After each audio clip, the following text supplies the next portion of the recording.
changes and not allow us to do so. As a result, we have fallen short or behind schedule, and we will use today to catch up on our oversight work.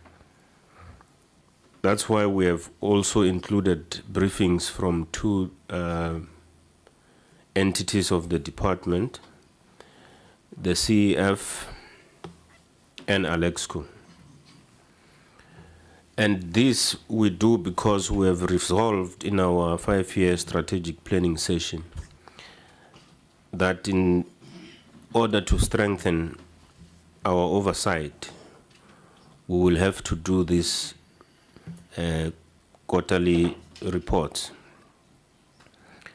And during the current financial year, we also intend to include AEMFC in our program. And we do this because there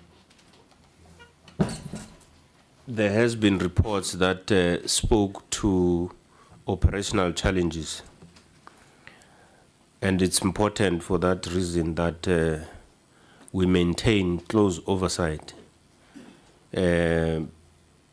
of the performance and governance of these entities that are reporting these operational challenges. Before I hand over for apologies to Ms. Bose,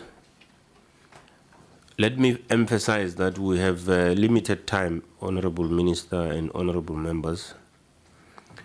This meeting will have to end at 13:45 so that we go to the House for the debate of Vote 1.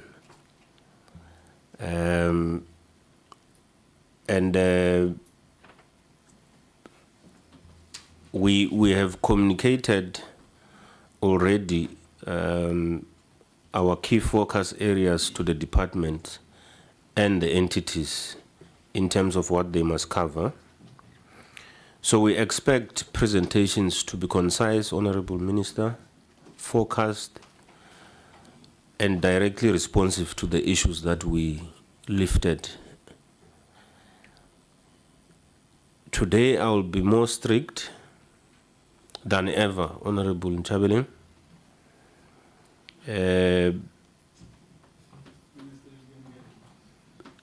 I will enforce the allocated time for presentations. And that's why I want to say, should anyone present and exceed normal time, and normal time will be decided by me, I'll just put the presentation to a halt, meaning you will stop. I'm particularly directing this to serve as an entity that has always required more time to present. And I do believe that I will count on their cooperation in this regard. I'll leave it there. Ms. Boss, do we have apologies? Good morning, Honorable Chair, Honorable Minister, Honorable Members, and all the guests in the House. I've got the following apologies. Honorable Mhlongo and Honorable Ntlangwini are off sick. Honorable Lorima is busy with the party work. Honorable Zungula and Seleba on their way, Chair. Thank you. Thank you very much. So we'll move around a bit on our program. Last apology, Honorable Deputy Minister is on study leave. Thank you. Yes, I'm also on study leave, by the way.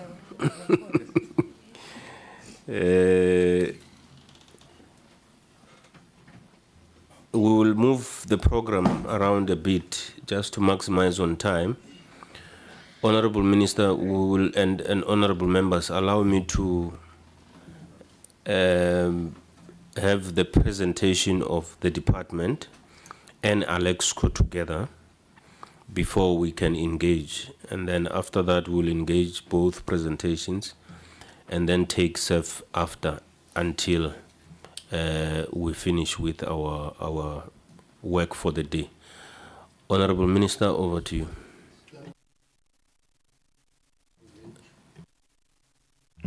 My sincere apologies for coming late. I'm not going to tell you lies. I must be honest. I overslept. I woke at 8:30. Simple. Just overslept. I arrived here yesterday at 10 and slept after 11 because I had to read the documents. I just overslept. My apologies. I'm going to give the DG and the staff to present the performance. But I want to highlight the fact that the DMPR strategic priorities summarize the work of the department. And that summary, if you read it carefully, it will emphasize that we're not just a regulatory department, we're an economic department. I know that Macau has challenged that. I want them to challenge it openly, but it's a reality. Uguti. This department must make a good contribution to the GDP. This department must actually contribute to the export earnings. This department must do many things that are economical, then regulate the work so that the work is done properly and conducively. So, having said that, with all the 5 priorities of the department that summarize the outlook of the department, let me hand over to the DG to save time. Thanks very much, DG. Thank you, Honorable Minister. Good morning to you. Good morning, once again, to the Honorable Chairperson, Honorable members, and colleagues. We use one mic. Except that, Honorable Minister, you sounded like you are referring to Makua, not Macau. Makua, yeah. Makua. Can you go to the, yeah. Chairperson, as directed by the committee, we are here to present on Q2 to Q4, but we have tried to, as much as possible, to compress the information. The easiest option would have been to present each quarter on its own, but because these targets are linked, we've tried to, in the presentation at the end, we have the table that takes or demonstrates the performance per quarter. In terms of the presentation, we're going to focus in the main on Q4, the outcome of Q4, rather than go through each quarter. But when we discuss, we can go and refer to the tables on a quarterly basis and have the engagement in that regard. The presentation, the minister has already spoken to the fact that we have 5 strategic priorities, and the work that we do is mainly grouped or respond to these 5 areas. If I go straight to the slide on performance, this slide summarizes the performance of the department over the 4 quarters.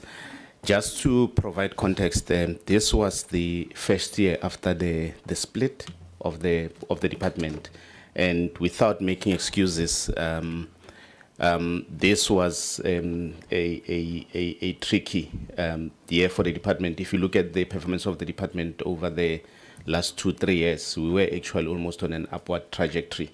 And you can see from the quarterly performance that there were some inconsistencies in terms of how we performed as a department.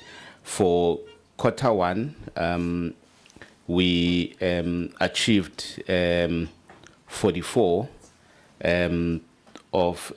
we achieved 28 out of the 44 targets that we had, which placed us at about 64% of the target. The performance improved in quarter 2 to 77%, and then dropped in Q3 and dropped further in Q4. But if you look at the unaudited annual performance, the department is currently sitting at about 70%, and that's what has been submitted to the AG for auditing. There are specific branches where we struggled in the past financial year. Specifically, these branches are corporate services, and we'll talk to the challenges in relation to corporate services. It's not all the areas in corporate services, it's a specific area. And you would see when we go into the details that it was, we did not perform in this area because of simply it was own goals. It's things that were within the complete control of the department.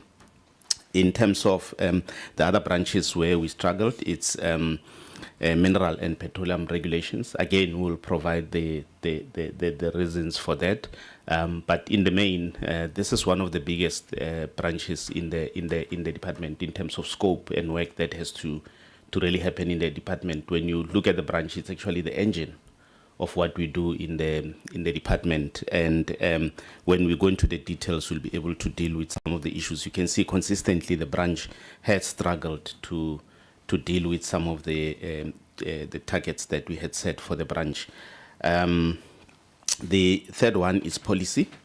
Policy started very well, and you can see the performance went down over a period of time. And here, once again, in terms of policy, we were caught by what caught us before, which is the fact that our processes are not entirely, when it comes to policy development, as not entirely in the control of the department. The work that we do, we have to take outside of the department, and we'll once again engage in detail around some of the reasons for the targets that were not achieved.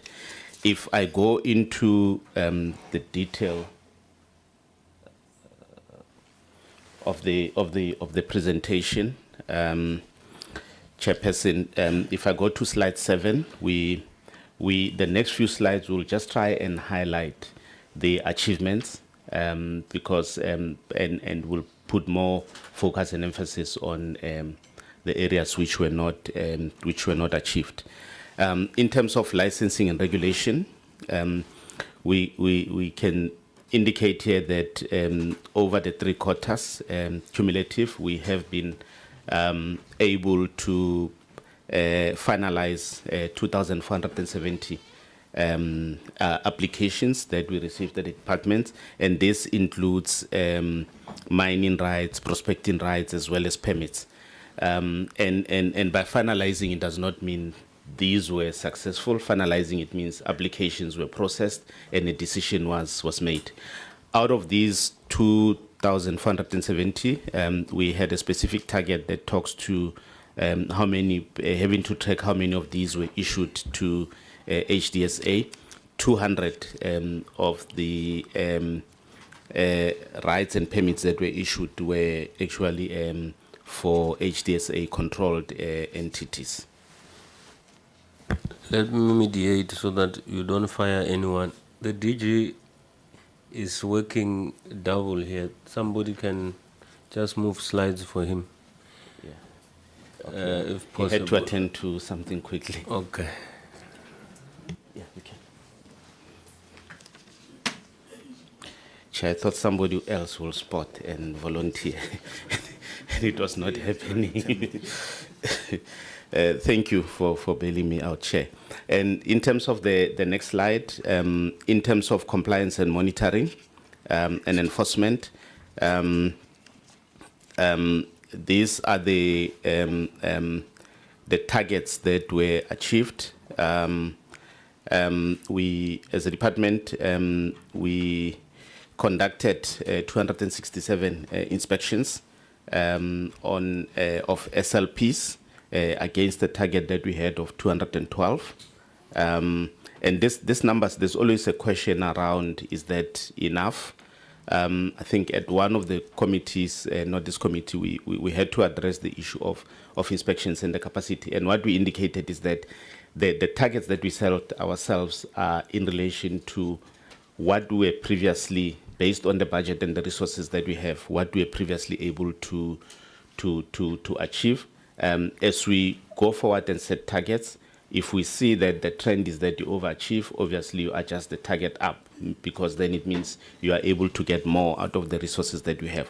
So we had 267 inspections, and it's obviously, yes, not all SLPs. It's those that we could get to based on the resources that we have. We conducted 1,374 environmental inspections at various sites by the various regions. On the petroleum side, and those two is on the mining side, mineral side. On the petroleum side, we conducted 1,500 petroleum retail site inspections. Back on the mining side, we conducted 200 legal compliance inspections, 500 mine economic inspections. We further conducted, we did over 1,083 fuel sample testing against a target of around the same number, and because this is usually done by a consultant, this number is set upfront based on the budget that we give to the service provider. We expected to do fuel price adjustments on a monthly basis. We do produce reports in this regard, and that is what the 12 reports speak to. In terms of, we had a target that will make sure that we address minimum 80% of reported incidents of corruption. We basically refer them for investigation within 90 days, and we did so in this current financial year. Chairperson and members, we did not have any new incidents of fruitless and wasteful expenditure, including irregular expenditure as the department in the year that we are reporting on. In terms of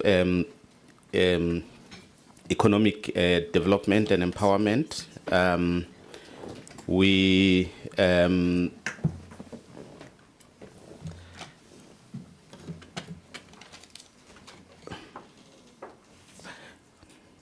enabled about 1,295 jobs through the granting of the petroleum and retail and wholesale licenses. It's not just retail and wholesale licenses. 5 exploration projects were approved for funding under the Junior Exploration Mining Fund. And in terms of the SLPs, we had a target of ensuring that 132 SLPs are completed in that financial year, and 142 were completed. In terms of mine health and safety, I'm not going to read through all of them, but once again here, we had targets in terms of the work of the team in areas of inspections and investigations, and over 8,200 inspections were conducted in the previous financial year. In terms of investigations, the team completed all the investigations that they had to deal with in the year. 96% of inquiries were also attended to. The team also adhered to prescribed time frames in terms of dealing with medical appeals that were received by the department, including other prescribed time frames in terms of COM and MPRDA. If I move to policy development, the department, in terms of achieved targets, produced a report on the state of smelters. This was a diagnostic report which actually informed some of the interventions that we are seeing going into the sector, specifically the intervention with regard to special tariffs for smelters. We gazetted the biofuels pricing regulation that has enabled some of the projects that are being worked on to advance to the next stage, worked on by the private sector, including the entities like CEF. I've already spoken to the 5 projects that were approved for funding. And in line with our commitment to Cabinet that the department will track and drive the implementation of the critical mineral strategy, we had made a commitment to produce quarterly reports that will also submit to Cabinet, and this was done. 4 reports were produced in the year under review. In terms of shale gas, again, we had made commitments to keep on reporting in terms of progress in that work, and report on the outcomes of new data acquisition was produced in this regard. In terms of environmental management, we managed to, in line with the budget that we received, we sealed 40 unsafe holdings or mine shafts in the Gauteng area. In terms of strategic partnerships, we continue to participate in partnerships or events that are aimed at attracting or putting South Africa out there to ensure that we attract investment. We participated in Mining in Daba as a partner. We participated at the PDEC, which takes place in Canada. We participated at Africa Down Under in Australia.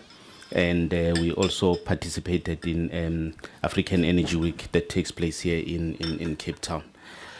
We also produced reports in terms of the work that we do in the region as part of regional integration. In this regards, this report focused on 4 specific countries that we did some work on. That's South Sudan, Cote d'Ivoire, Ghana, and Zimbabwe. In terms of South Sudan and Zimbabwe, this is work in relation to training that Mintech and CGS assisted these countries in the areas of exploration and mineral processing. Cote d'Ivoire, it's the work that CGS assisted the country as well from a exploration point of view. In terms of Ghana, it's in relation to South African interests in Ghana when it comes to specifically in relation to Petro SA. If I move now, Chairperson, those at a high level are the targets that were achieved. As I indicated, we have achieved about 70% of the targets that we had set ourselves. The year prior, we were sitting at about 75%, and our target was obviously to go beyond 80%, but that has not happened, and we'll touch on some of the reasons that contributed to that.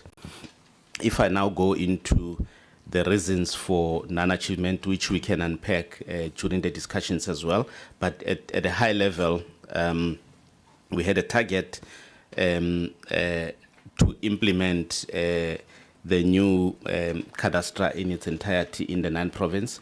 But as we progressed the project in the year, it became very, very clear that that was mission impossible, and mission impossible in a sense that the approach would have risked business continuity, and we therefore needed to change the strategy and therefore take an approach that goes towards province by province implementation rather than a parallel implementation on all the nine provinces. So, and because the target was full implementation in 9 provinces, we therefore did not achieve that particular target. But as we demonstrated we reported here before and also demonstrated at when we had the stakeholder engagements after the budget vote. The system is live in the Western Cape, and we are starting to move into other provinces, and we believe that we should be able to achieve this target in this current financial year. The next target that was not achieved, and I'm going to deal with the three targets together, the three targets at the top, because they are linked. This target has these targets have to do with ensuring that we have a clear plan around investment in the local refining capacity, and that was supposed to have been obviously anchored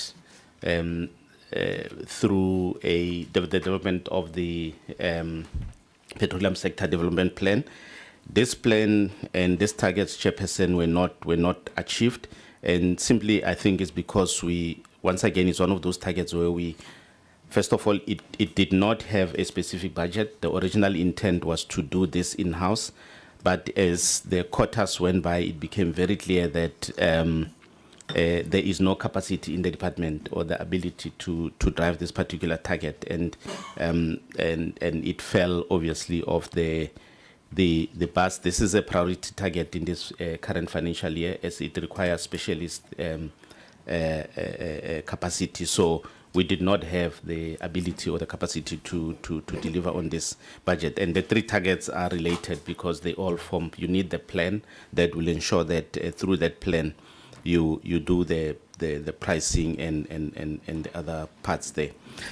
We had a similar challenge when it comes to the last one, which is the fuel pricing formula, but we managed to some extent, even though we did not achieve the target there, we managed to somewhat salvage this one quicker. We were able to move and secure budgets from savings in other areas in the department, and we were able to appoint a service provider to start with the review of the fuel pricing formula, and this work is underway, and we will be done with this work within this current financial year. Even the other targets we are currently, it's still not explicitly budgeted for, but we will ensure that we achieve it in this current financial year. The small scale mining targets that are indicated there, they are indicated as green. It's red when you look at the quarters, but cumulative. These targets were achieved at the end of the financial year. So I won't deal with them in detail. The notes are there. We can discuss when there are questions in relation to that. Mining sector, women empowerment strategy.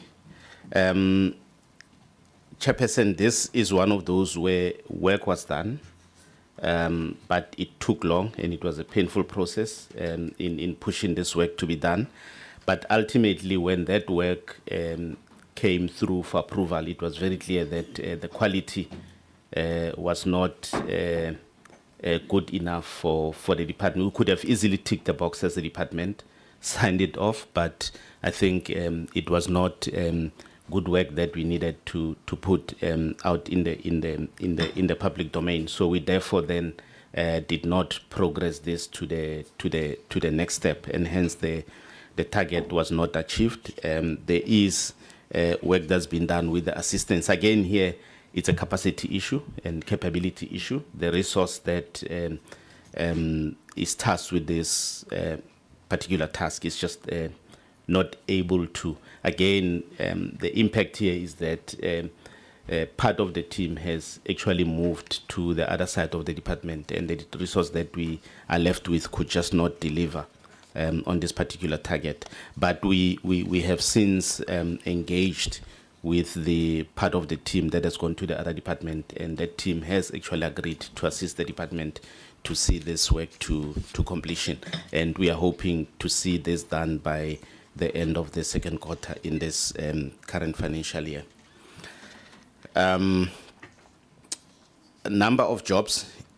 enabled through the issuing of mining rights. Chairperson, this target was not achieved, and this target was not achieved because of it is completely outside of the way we are trying to measure this target. This target is outside of the somewhat control of the department. There's a dependency on once rights are issued. There's a dependency on those rights being executed by the right holders, and obviously the right holders, before they do that, they have a whole lot of considerations that they have to take on their side, and so the jobs that you see there are linked to jobs that were declared when the rights are executed. But if you had to calculate the jobs in relation to all the rights that were applied for and issued, it will be significantly higher. So it's a technicality thing, and we have therefore since revised this particular target so that it's not a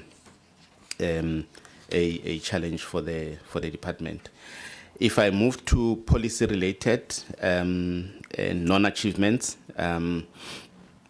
the Petroleum Product Act Amendment Bill, we had planned to submit this to Cabinet for approval. The bill got delayed as we needed to get assistance to comply with additional requirements in terms of SIAS. It therefore delayed the project, but when the project started moving, we also then encountered a challenge with the time it took Oxlade to come back to the department. There is a challenge with the capacity at Oxlade in terms of responding to these things, and it's something that as a department we've agreed that we need to put into our timelines. We tend to be optimistic, put a month or two, but our experience is that these things take longer because we are not the only department that are sending bills and other work to Oxlade to review. But the bill is since progressing. We have been to the clusters and it's on its way to Cabinet. MPRDA, we did not achieve the last quarter. And in the main, again, there were issues that were when the bill went to Oxlade raised some issues that the department needed to attend to, and the department is attending to those particular issues. The Diamond Amendment Act, work was done here. We were on course, but when we obviously became aware of the issues that the sector is facing, and specifically not just the sector, but even the issues in relation to the regulator. The regulator's revenue is highly dependent, obviously, on the sector, and but the regulator is a precious metal regulator. And when the discussion around the bill came up, we decided to look at the issue holistically to say, how do you in the bill address the issue of the funding so that the regulator is not solely dependent on the diamond sector. I am aware that during the previous presentations there was a discussion around their request for their fees to be the regulators' fees to be increased. From a department point of view, we had to look at where the sector is, and basically the sector is shrinking. We have seen a number of operations, for example, going into business rescue. So to expect to raise the charges to the same sector that's dying, it's not going to help. Yes, it will slightly help the fees of the regulator, but it's not going to help the sector. So we needed to look at this broadly, and there was a discussion that delayed, obviously, the processing of this bill that took place with with the key players in this regard, which is the regulator as well as SDT. Strategic stock policy. There was a delay in taking this into the cabinet process, and once again, Chairperson, this is capacity issues, because all these work that you're looking at there is attended to by the same team. And sometimes how we even plan and structure these things does affect these targets. In terms of environmental management, there was, with regard to acid mine water drainage, only one was implemented. The other one encountered issues with the service provider issues that also resulted in some litigation, and therefore we could not move without dealing with that. But that process is since being advanced by the department and CGS. In terms of rehabilitation, we originally had 3 sites that we needed to rehabilitate, but we are now sitting at 4 because there was an additional site that we had to add on the back of a court order that was issued that the department must deal with this. But in the main, the site that the department did not deliver on is the site where there were local issues, where there were conflicts with the local authority because they wanted, there were conflicts around the people who were employed on the project. So it was a local different groupings in the community. It even ended up being an issue that went to court. Compliance monitoring, SOE oversight, Chairperson, this is one area that I set its own goals. I can summarize this by simply indicating that the work was done, but there was no follow-up in ensuring that all the necessary approvals are in place on time. And hence, the targets were not achieved. Again, this is one area that, in my view, was affected by the split of the department, because if you look at the unit and the restriction in terms of the rules of the NMOC, because this is a unit that has got no chief director or head. You've got 3 directors who are specialists in their respective areas, and it's only towards the end, when we started encountering a problem of things not moving fast, that we realized that they were working more as individuals, as separate directors, instead of working as a team. But we have since reassigned them the different entities to make sure that there's ultimate accountability in terms of moving this particular work. But once again, here, it's approvals. The work was done, but it took longer for work for the internal approvals that then obviously resulted in us not meeting our own deadlines. I will at this point hand over to the CFO to deal with the finances for the quarters under review. Over to you, CFO. CFO, can you please do better than the DG? Please, on time. Good morning, Chair, honourable members, honourable Minister, DG, entities and colleagues. I'll do my best, Chair. The slide that's on the screen at the moment, Chair and members, exactly what DG explained. It's cumulative. Q4 as Q1, Q2, and Q3, so it makes up Q4. So I will concentrate on Q4.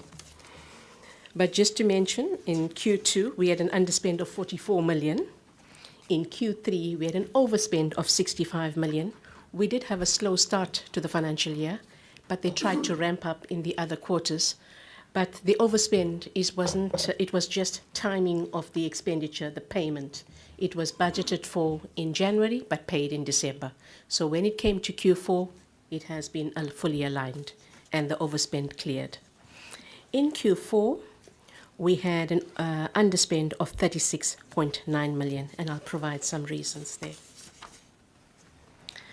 Making up the 36 million underspend at Q4 is 13 million for compensation of employees, which makes up about 47 of funded vacancies that were not filled at year end.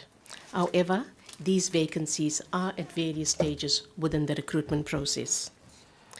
Goods and services, we underspent by 15.2 million, and these are in various categories. And in the main, it's due to the cost containment measures that we've also implemented. So we did see some of those results come through in Q4. Transfers and subsidies, we have a 6.5 million underspend, and I'll provide the reasons there. Financial assets, capital assets, 1.7 million underspend, and I will also give you the reasons. Just to point out, members and Chair, that the compensation of employees and transfers and subsidies, we cannot utilize this underspend in any other area. They are specifically appropriated for those particular reasons. So you cannot just reallocate the money out. Chair, in the interest of time, I will go to the transfer payments on page 27. Thank you. In Q4, water management solution subsidy marginal mines were underspent by 2.2 million. And the reason is the department did not receive any qualifying applications for pumping subsidies from mining companies. The other underspend is membership fees. That is the African Diamond Producers Association of 4.2 million. And the reason being there was a global decline in the diamond sector, and the obligation to pay has been lowered due to a change in the formula of the way the membership fees were calculated. And that covers the transfers. But you could see on the slide there's a 10 billion rand that was brought into the books at 31st of March 2026. The 10 billion was made from the National Revenue Fund directly to the department as a relief to the basic fuel price. The funds were transferred to the Equalization Fund managed by the Central Energy Fund, and it was to serve as a temporary relief to mitigate the impact of the basic fuel price to the consumers. If you move over to the next slide. Chair and members, it's the very same 36.9 million rand underspend, but this time by program. The administration branch contributed 10.9 million. Minerals and Petroleum Regulation contributed 7.4 million. Mine Health and Safety Inspectorate, 4.5 million. Mining and Minerals Policy Development, 14 million, giving you the 36 million. Now I'll tell you why the programs didn't spend the money. Included under administration, the compensation of employees contributed to 16 vacancies that were not filled at year end. Goods and services, an underspend of 3.1 million in administration. It's across several items within the budget. And amongst them are consulting services, operating leases, travel and subsistence. And then there's a payment for capital assets of 1.72 million. We did procure laptops. However, there was going to be some challenges with the delivery. So we've moved the procurement into the 26-27 financial year. Program 2, Minerals and Petroleum Regulation, at an underspending of 7.4 million. Contributing to the 7.4 million is compensation of employees, 3 million, and that was for 7 vacancies that were not filled at year end in that program. Goods and services, here again, it was across several items within the budget, and amongst them were travel and subsistence, advertisements, admin fees, venues and facilities. Transfers and subsidies, 2.3 million underspend. As I indicated earlier on, they did not receive qualifying applications for the pumping subsidies. Program 3, Mine Health and Safety Inspectorate. The program underspent by 4.53 million. Under compensation, this branch did not fill 21 of its funded vacancies at year end. Goods and services, also an underspend of 2.3 million, recorded against several items, and amongst them is travel and subsistence being the highest. Program 4, Mining and Minerals Policy Development, underspent by 14 million. The compensation of employees, this program had 3 funded vacancies that were not filled. Goods and services was 7.85 million underspent. In the main, 2.6 million for the mining in Durban. The cost that we had budgeted for was much less than we had anticipated. We did have a collaboration with our state entities, which we managed to bring down the cost. Travel and subsistence also was reduced in the last cumulatively, as some planned international conferences were withdrawn, and which contributed to that underspend.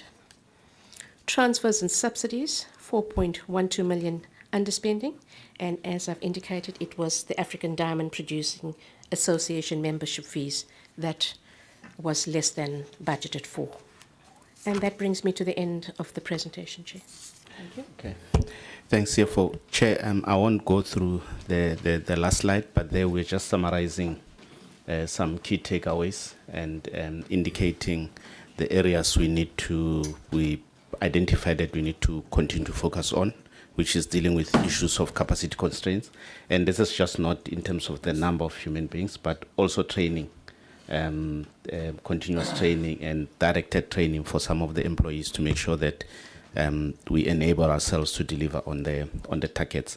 Better performance management, and obviously with that, again, making sure that where there is no performance, there's clear interventions, not just promises to do better in the next cycle. That's the presentation, Honorable Minister. Thank you, Chairperson. We can proceed to Alexkor. Only one point I want to raise for the members of the committee to help us think through. We have taken a decision to improve the conditions under which mine workers live.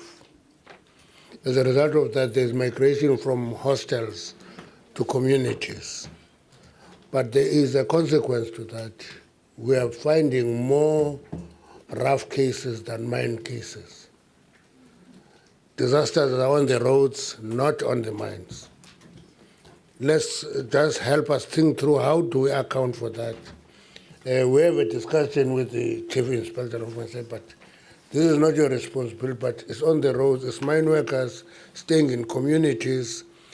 They die on the roads. That is not mine accident, but it's an accident. Mine workers lose life in the process. So that means it's what we call, in markets, for every decision you take, you pay a price for it. You improve the living standard, you pay it by death on the road. We have seen death in Venetia, we've seen one in New Denmark. We're beginning to see a trend of disasters happening on the roads than in the mine. And we must talk about that and begin to account for it in one way or the other. Thank you. We can go to Alexkor, Minister. I receive the blessings. You may not know what will happen in 2027. If my tongue slips into calling you a minister, you don't know what will happen. No, I receive. I wanted to say something to the CEO of Alexkor. That you know why members of parliament never beat each other. They never beat each other because they are not allowed to cross from this side to that side when the session is on. I think Minister knows that. He will emphasize that point.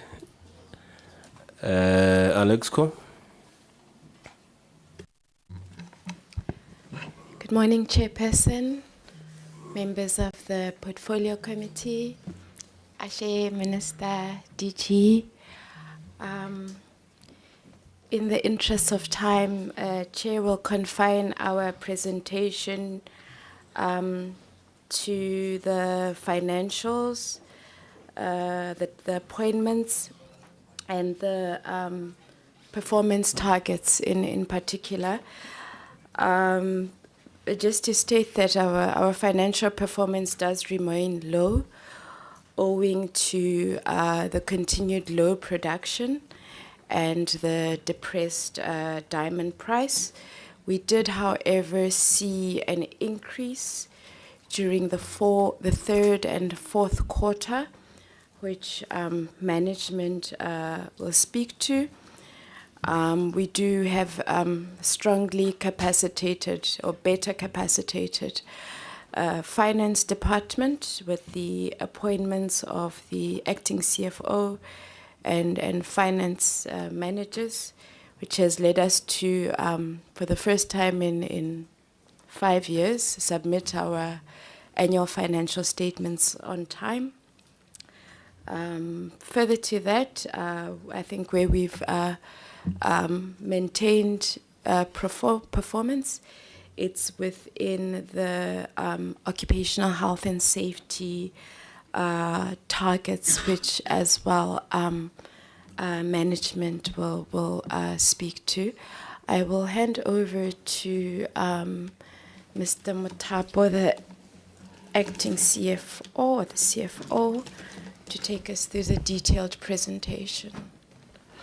Afternoon, Minister.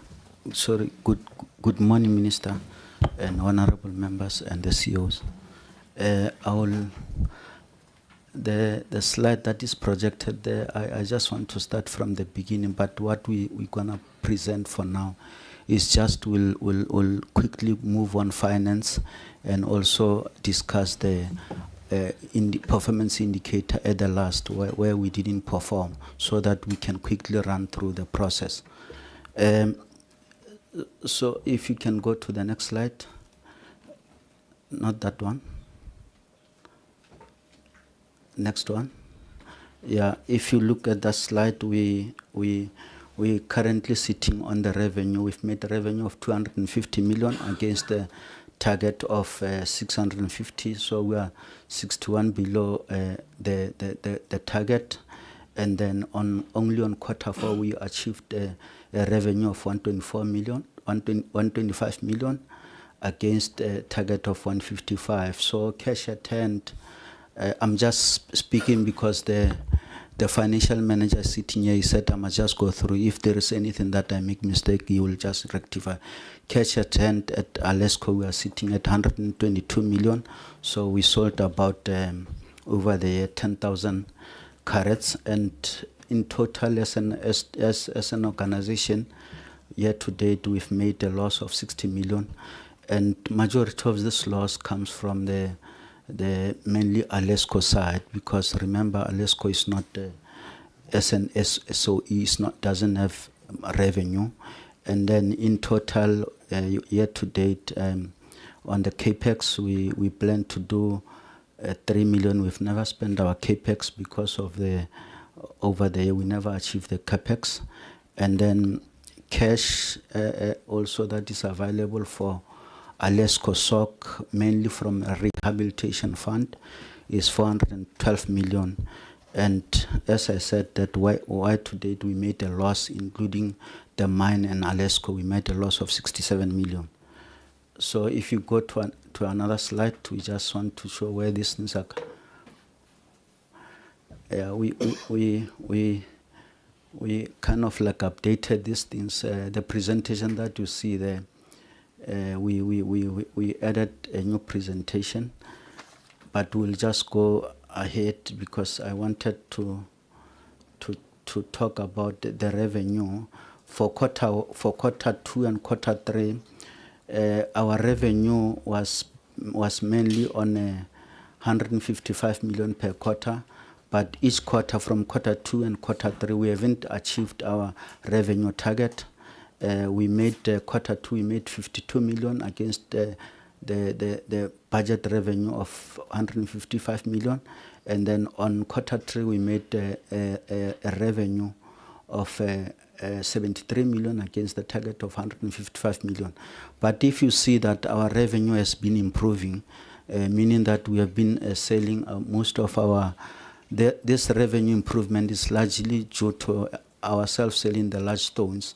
I know that the market has been depressed on the small stone, but Alexkor has been surviving on the large stones because we are getting most of our revenue selling from the large stones. So you can see that the revenue and the profitability has been increased from quarter to quarter. Yeah, you can see from the graph that from quarter 2 up to quarter 2 to quarter 4, there's been improvement in terms of productivity, in terms of the carats that we've produced. Yeah, you can move on to another slide, because I'm just holding different slides. That's why I'm a little bit confused. So if you look at the costs, most of our biggest cost is on the legal fees. That is what worries us.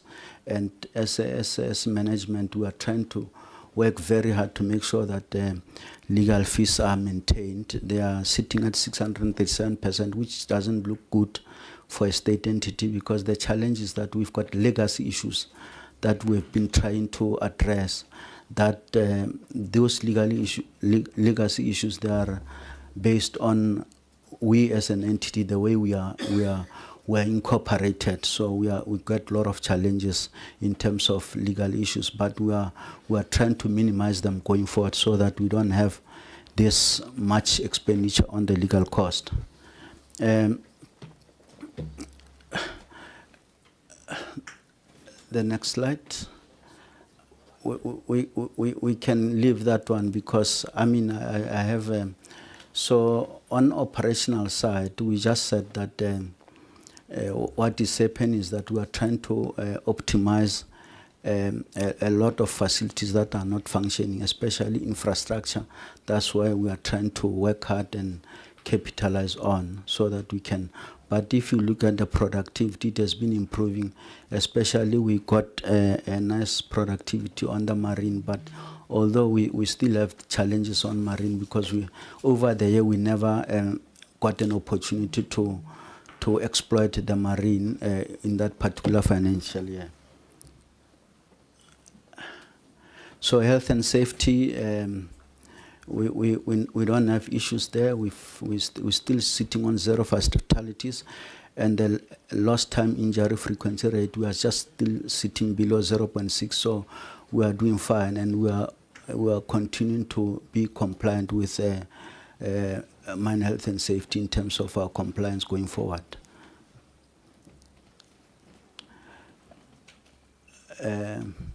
Those challenges, we've mentioned them before, and is issues of aging infrastructures and issues of contractor delays, because most of our contractors depend on their capital to work. Some of them, they are struggling to start the project. So within the year, you'll find that we are struggling to make sure that all the contractors come into place. Out of 100% of the contract that we've, only 27% made to our terms, because they complain of finances, they cannot operate, so we end up terminating them. Those are the delays. Next slide.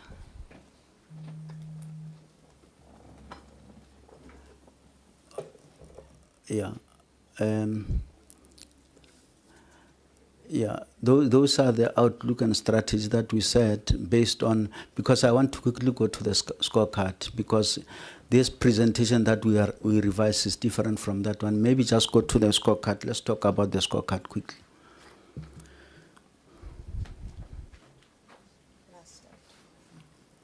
The scorecard.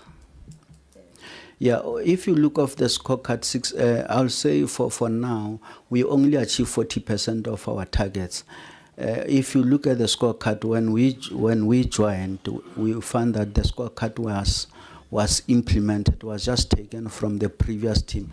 So there was no smartness into that we put in terms of the scorecards. That's why when you present, you find that majority of the items are not achieved, not because the scorecard, there was no planning in the scorecard, but will improve going forward. For an example, rental.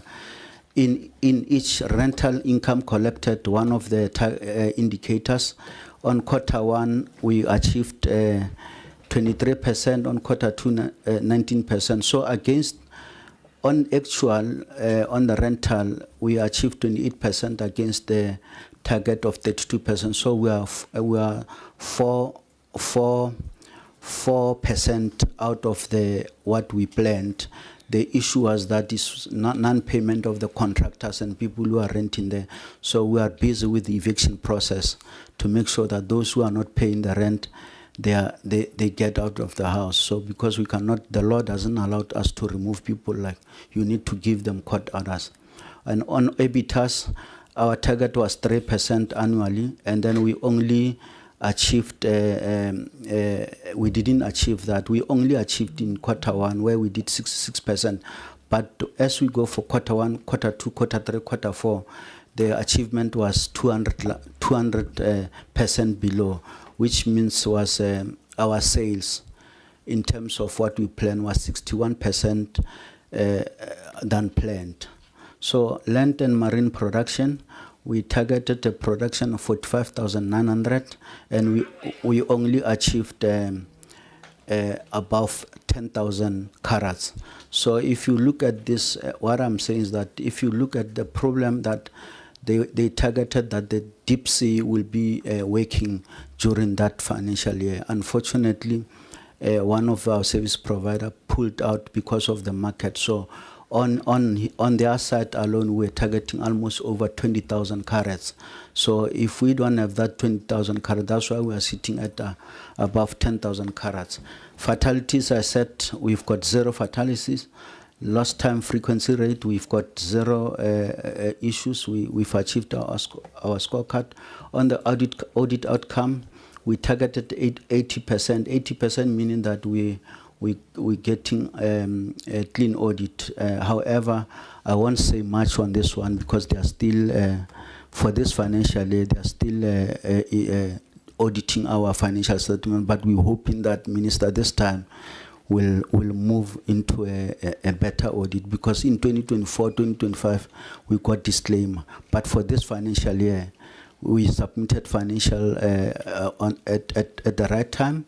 And then whatever the auditors have mentioned last time, I think we've addressed a lot of those issues. So hopefully in this financial year, by September, you'll see better results. Compliance with rehabilitations, we plan to, this include concurrent rehabilitation and also the historical rehabilitation. We plan that we will cover the area of 75 hectares. Unfortunately, we didn't. There are a lot of challenges. The contractors, once they finish mining, they don't come back to rehabilitate. But we only managed to do 5 hectares, and we are just following up. And also the backlog is that we needed to, on Alexkor side, for them to release the money for rehabilitation fund to do historical liability. We need to meet certain requirements that were not met a particular year, and hence they could not release the fund from the trust, but we are working on that one. And then on a community development program, there's a lot of money that is spent, but unfortunately our target was 20%. Unfortunately, record keeping at on-site has been a problem, so we cannot quantify. We just have money that was spent. Almost around 40 million or 3 million has been spent on community, but when you try to put figures, you find that it's very difficult. Again, as I said, the scorecards were not smart initially, so we'll work around that to make sure that these things function going forward. On the approved risk management implementation, we didn't have capacity at that particular year, so we didn't implement any risk measures. So what we're gonna do is that in the next financial year, as we plan the strategy, we'll make sure that that area is capacitated. On the another part of the scorecard on implementation of recommendation of future roles of Alexkor as a SOC.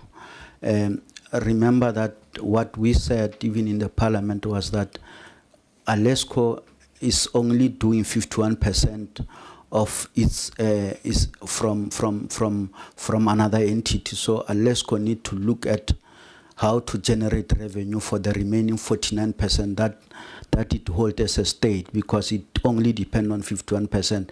When I joined in September, we did a strategy, but the strategy was just mainly focusing on operational issues, not basically what the role of Alexkor as a holding entity is about. But now we will do in the next strategic session to look at how can Alexkor get the revenue, because our biggest strategy was to access the marine so that we can be able to get enough revenue for both JV partners.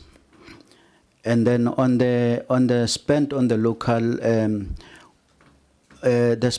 local procurement, we've been achieving the target. Our target was 30%, and it's only on Q1 where we didn't achieve that. But overall, in the last two quarters, Q3 and Q4, we have been doing 56%, 34%, meaning that we have been spending a lot of money into local procurement in terms of services that they provide to them, and in that one we've achieved our target. So in total, if I summarize, we've got 11 targets that we were working on, and as I said is that out of 11 we managed only 4 or 5 of them. So going forward, we'll make sure that the scorecards become smart and achievable. Thank you.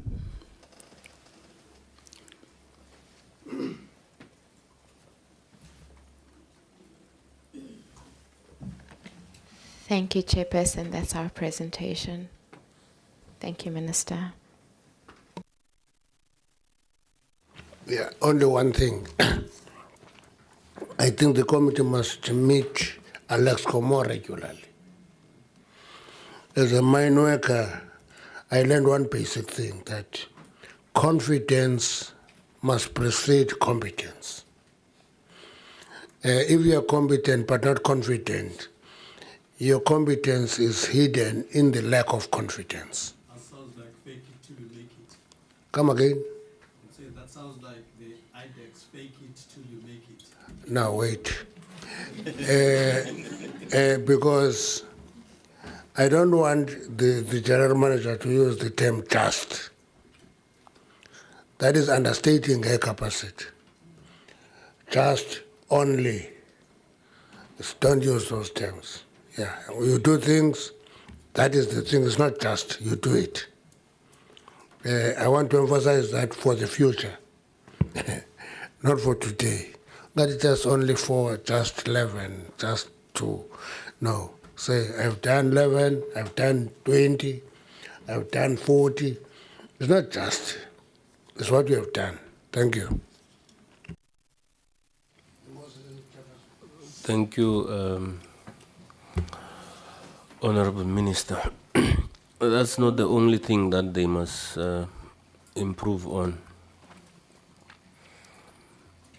I think around 50% of the slides were reviewed. You kept saying reviewed, reviewed. I don't know whether the committee do not deserve to get the reviewed slides or what. I think they should improve also on that. What you have reviewed, bring it here so that we see it when you talk on it. Can we get hands for comments, questions for the two presentations?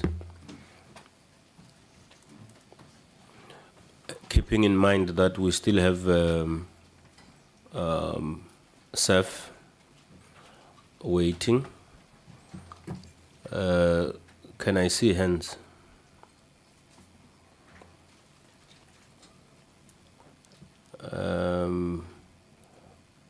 Honorable Senne, Honorable Selepe, Honorable Mfukeng,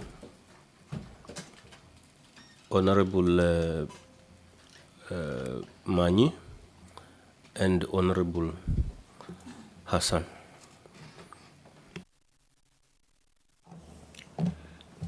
Thank you very much, Chairperson. Good morning to you, to the Minister, DG, honorable members, and everyone in the room. Chairperson, let me appreciate the two presentations as presented. My first question, Chair, is on derelict and ownerless mines. They continue, Chair, to pose as severe environmental and security risks to communities, often turning into breeding grounds for illicit mining.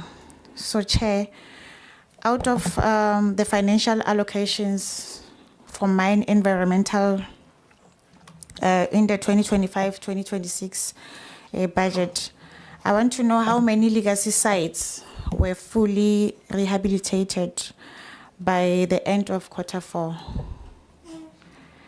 And also, Chair, I'm also interested, I'm not sure if it's in the presentation, what is the department's current strategy to hold companies accountable for financial provisions regarding this rehabilitation? My second question, Chair, is on SLPs.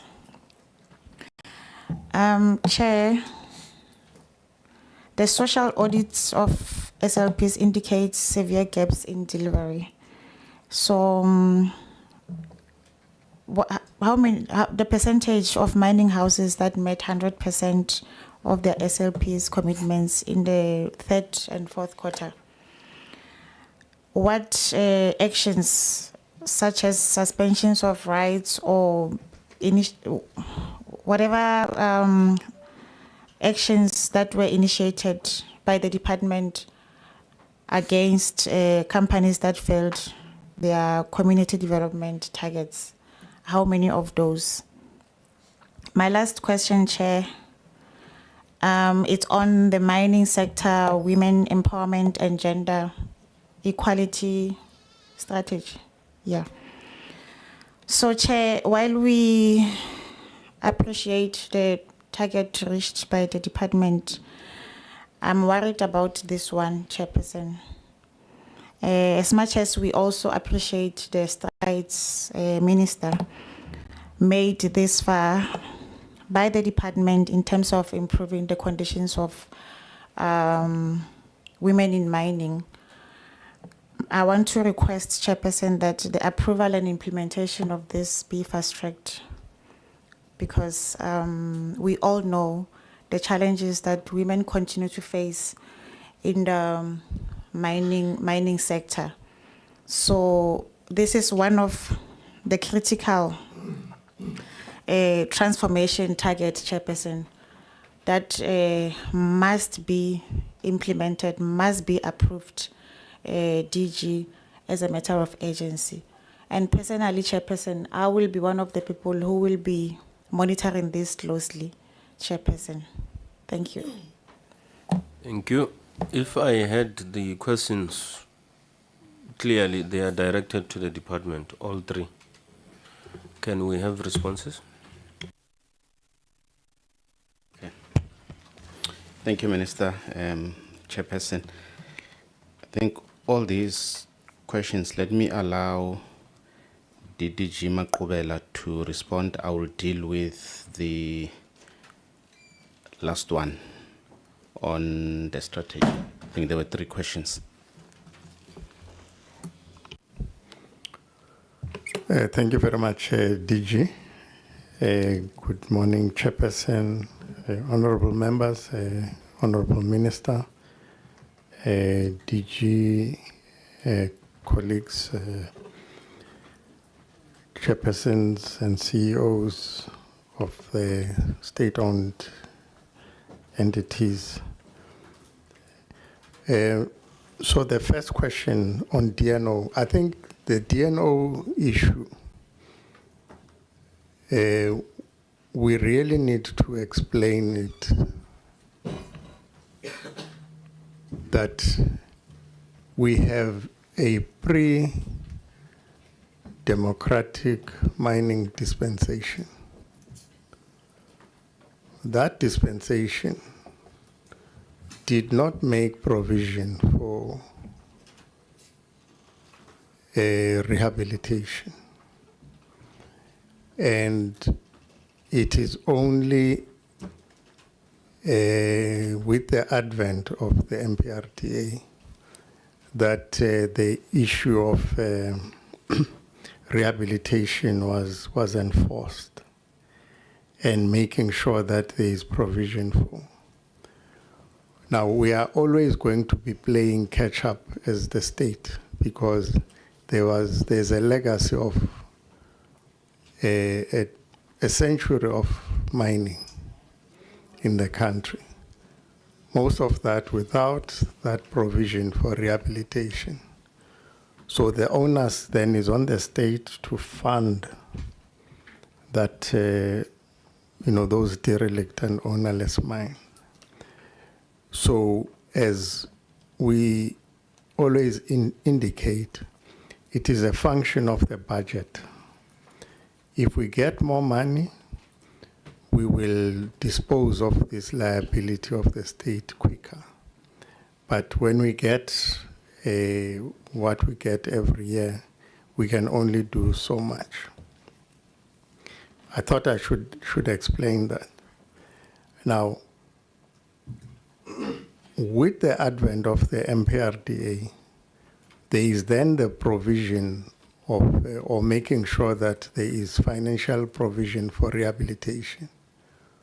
So we are sitting as the state with funds that do not belong to the state, but they are insurance that is put forward by the mining companies so that when they finish with the rehabilitation, they get that money back. If they don't rehabilitate, then the minister has got the right to use that money basically to rehabilitate.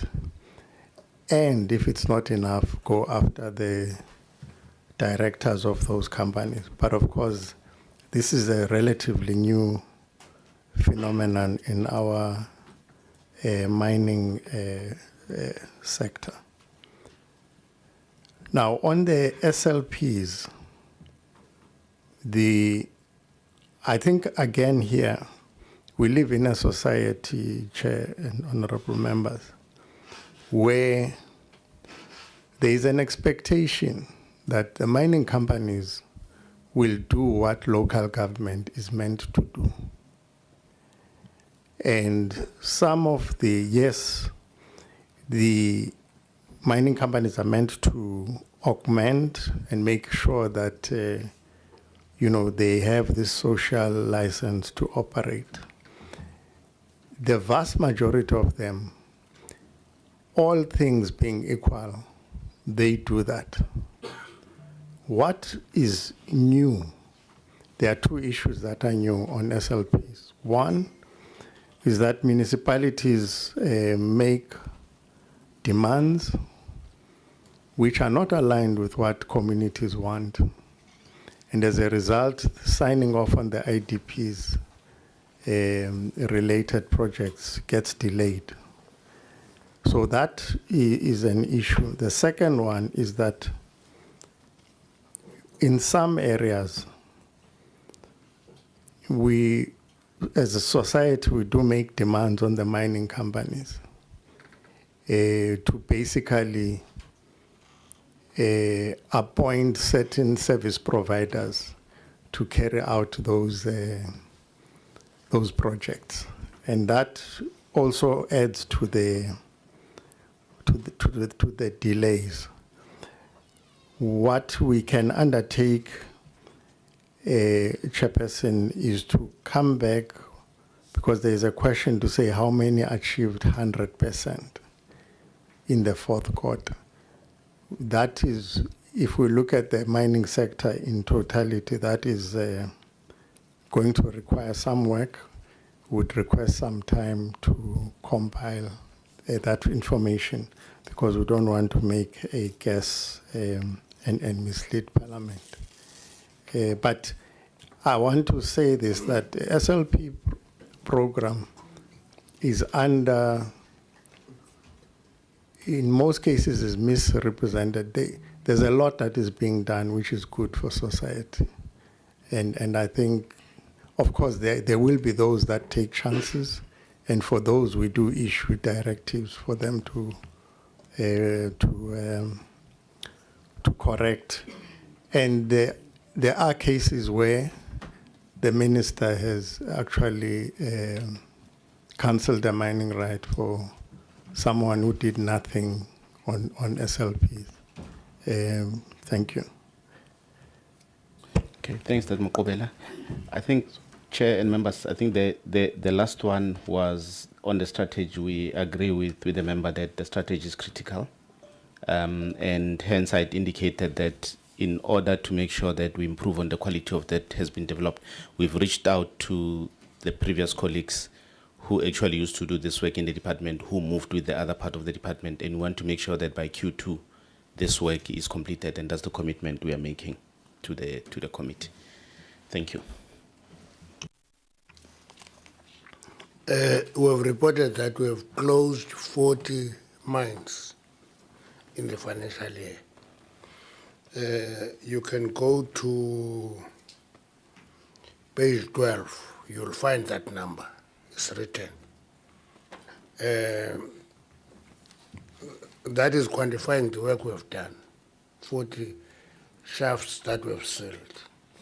Number two, on SLPs, we have implemented 142 against a target of 132.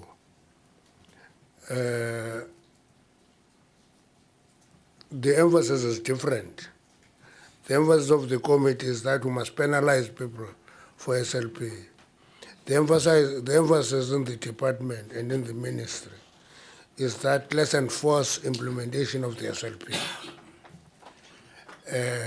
That's a big difference, because you penalize, okay, you feel good, but nothing happens. You enforce, something happens.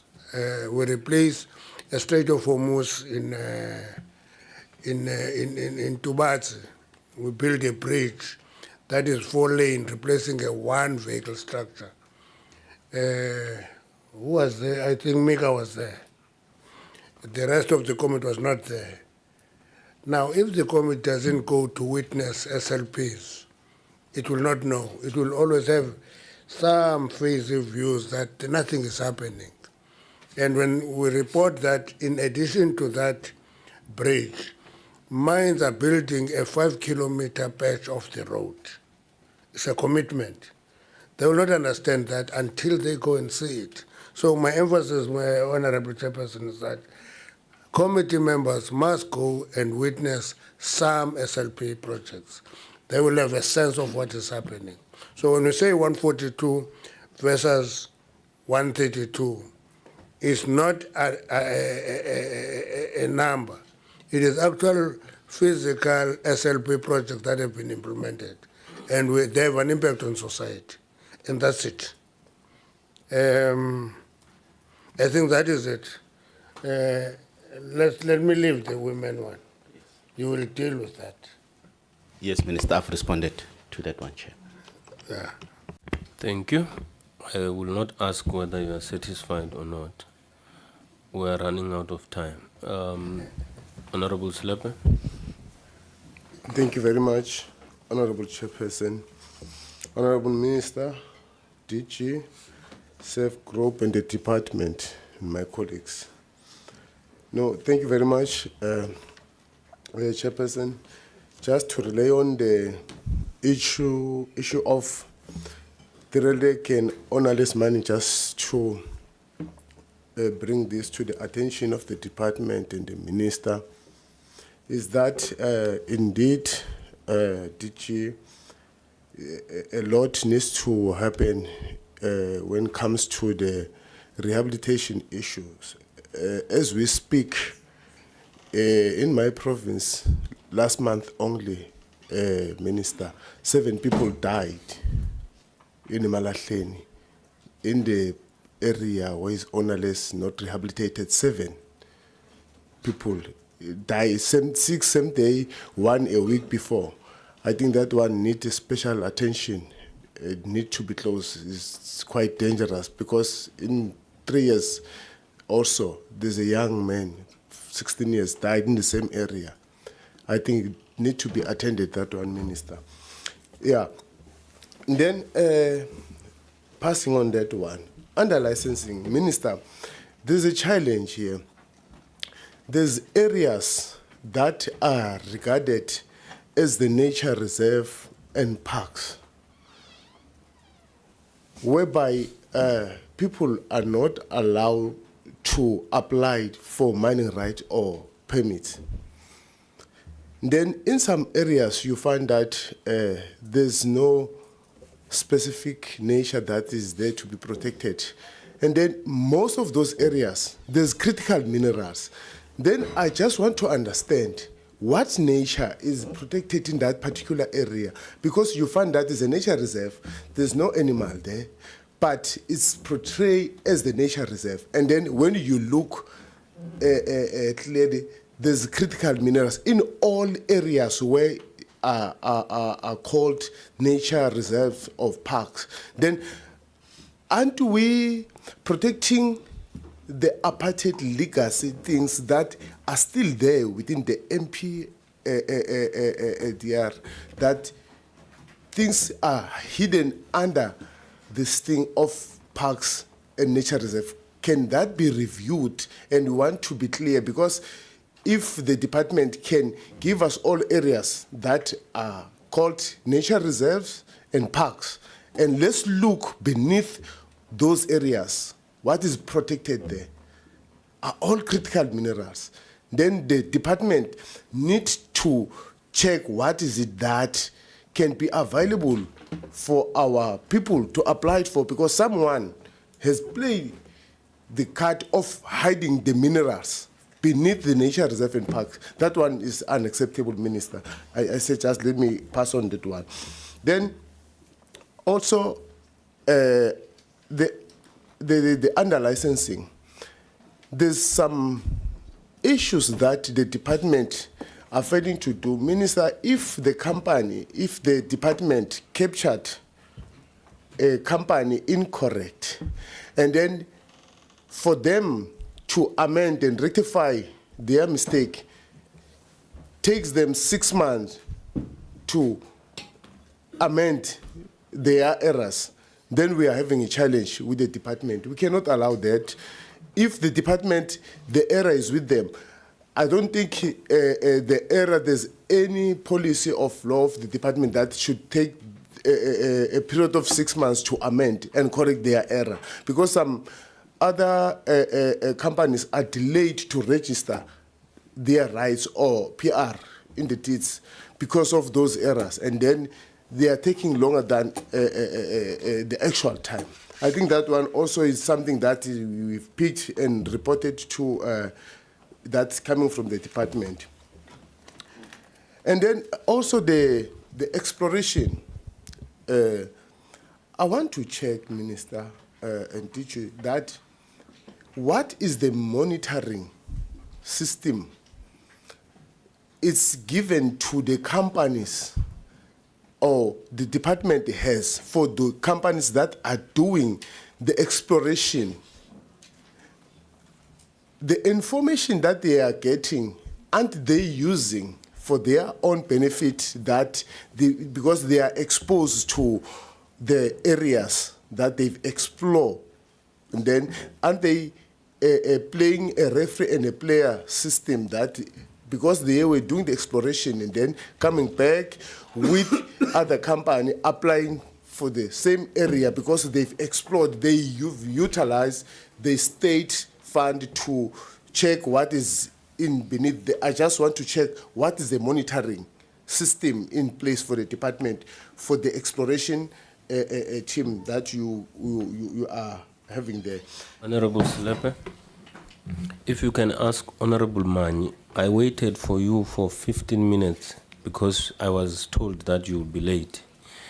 In that 15 minutes, I did say I will be very strict today with time because we have served and we must go to the house. So if you can wrap it up, I don't blame you because you were not here when I laid the rules. Please conclude. Okay, just two, Chair. I left it 3 questions, only 3. 1, 2, No. 3. No, just say me. If you can't say no. You know, ask them. I said I can't start without Yes. Honorable Sled. Thank you, Chair. I respected that. Please Thank you, Chair. conclude. Yes.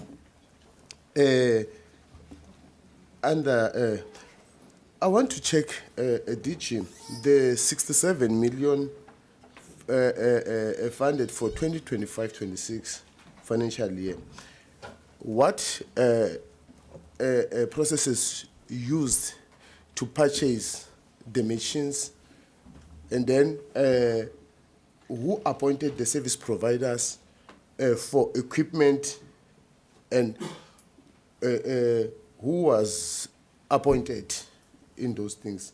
Then last one, Chair.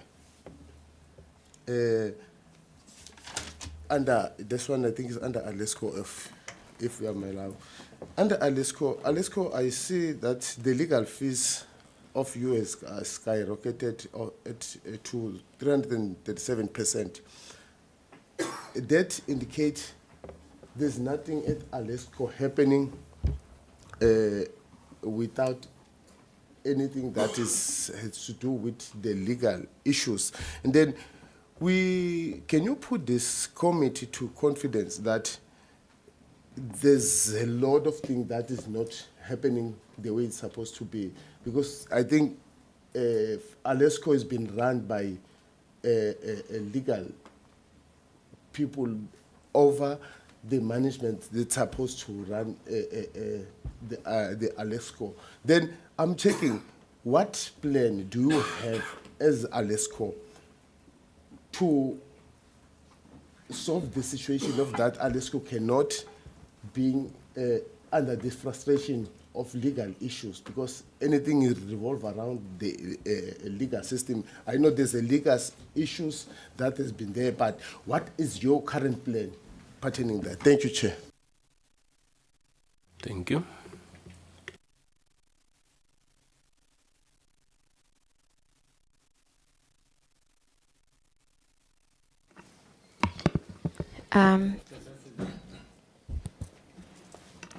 Chair, my question was in relation to what was asked to Alexkor.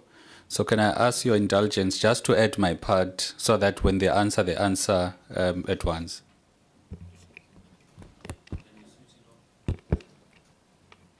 It's not.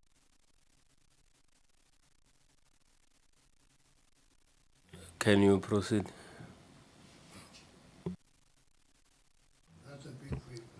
Yeah.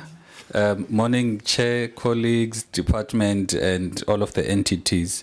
With these legal fees that are 637%, with an increase of 637%, I just need to understand what exactly are they for, and what is the amount, and also what are the disputes that have led to this amount, and what is the plan going forward to resolve all of these issues that have led to such an increase in the legal fees? That's all, Chair. Thank you. Okay. Can you please respond? Thank you, Chairperson. Yes, indeed, our bill for legal fees is quite high. As indicated by the CEO, the greater computation of those is historic matters. One being the land claim by the community, which is back in court. That dispute is against Alexkor, the Minister of Mineral Resources and Development, and Parliament has also been cited. This is stemming from non-fulfillment of the deed of settlement and the unanimous resolution concluded between the community and Alexkor SOC in the pooling and sharing joint venture. One of the means in terms of which we are looking to resolve and settle this, we instructed our attorneys to proceed with mediation for the parties to sit around the table. Importantly, we'll be sitting with the community on the 29th of June. It's the legal representatives of the community together with the legal representatives of Alexkor SOC to see how we can amend the deed of settlement and the unanimous resolution. As previously indicated, the community does seek to dissolve the pooling and sharing joint venture, which Alexkor SOC is amenable to. And those are some of the issues that we're looking at to mediate and not go to court, so rather amend those founding documents with the intention from Alexkor's perspective, and I imagine the community as well, is to have a smooth and mutually beneficial separation, which will then be reduced to an order of court and will avoid, or rather circumvent, the continuous legal fees incurred. A further issue that is before the court is the cofferdam mining matter. We have been at pains to settle with the Department of Fisheries and Forestry and Environment. We did engage them, we have been engaging them month of April, because we sent them a proposal, a settlement proposal. I think it's from their side, is for the feedback we receive, it's the State Attorney's Office that's pressing with litigation. But we have indicated to them our desire to settle, and that is the basis upon which we continue to seek to foster a settlement agreement with them. Legal fees that are quite high on another matter is the vast mineral sands. The legal fees are quite high, and the legal fees are not about to go away. This is one matter where the board has resolved that in light of the issues therein, it's a dispute that we are unfortunately going to continue to challenge, because Vast Minerals has a prospecting right, and now which has graduated to a mining right application and an environmental authorization, which now borders on Alexkor's marine mining right area. And that is the area within which there are plans to do further exploration. GMM is engagements with the Council for Geoscience to explore in that area and unlock and receive the necessary resource and reserve statements. And in light of that being a critical resource to Alexkor SOC, we don't anticipate that that matter will be settled anytime soon, particularly as well in light of the damages claim. Members will be aware that Alexkor is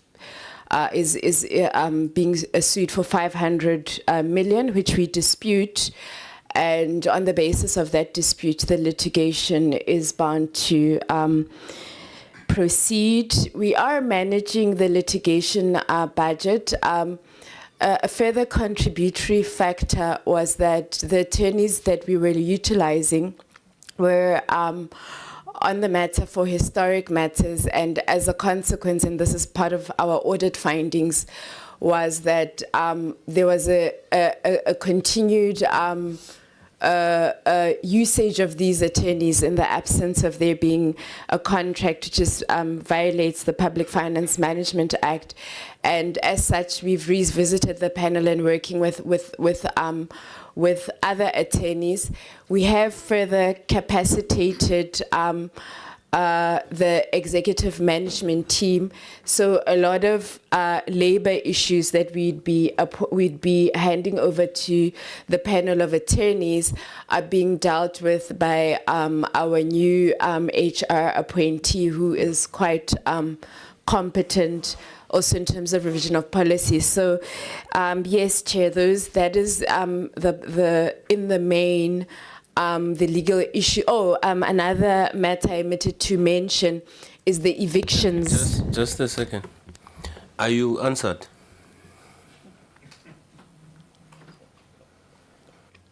Not on the amount, because I did ask specifically what amount are we talking about? Can we go to the amount? Chair, I request your indulgence for us to make a submission on the specific amounts. It is contained within our litigation report per matter. And if you could indulge us to submit that to the committee. I'm reluctant to speak to figures. Accepted. Thank you, Chair. Okay. Can we proceed? I heard the minister saying magapeze ngoku. Do you know peza in? It's to stop.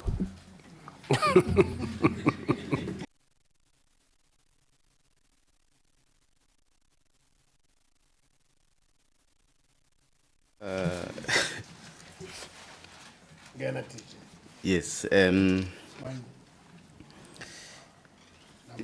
Chair, I think maybe Ndati Maqobela will respond to some of the questions, but I'm going to ask Honorable Member Selepe to provide the details about the site that he was referring to, where 7 people died. I think that will assist the department to be able to. I'm not aware of it. Maybe the team is aware. So it's information, and this has been noted. It will be looked into. Again, I think the issue around, I think the department is very clear that nature and environmental ecology must coexist.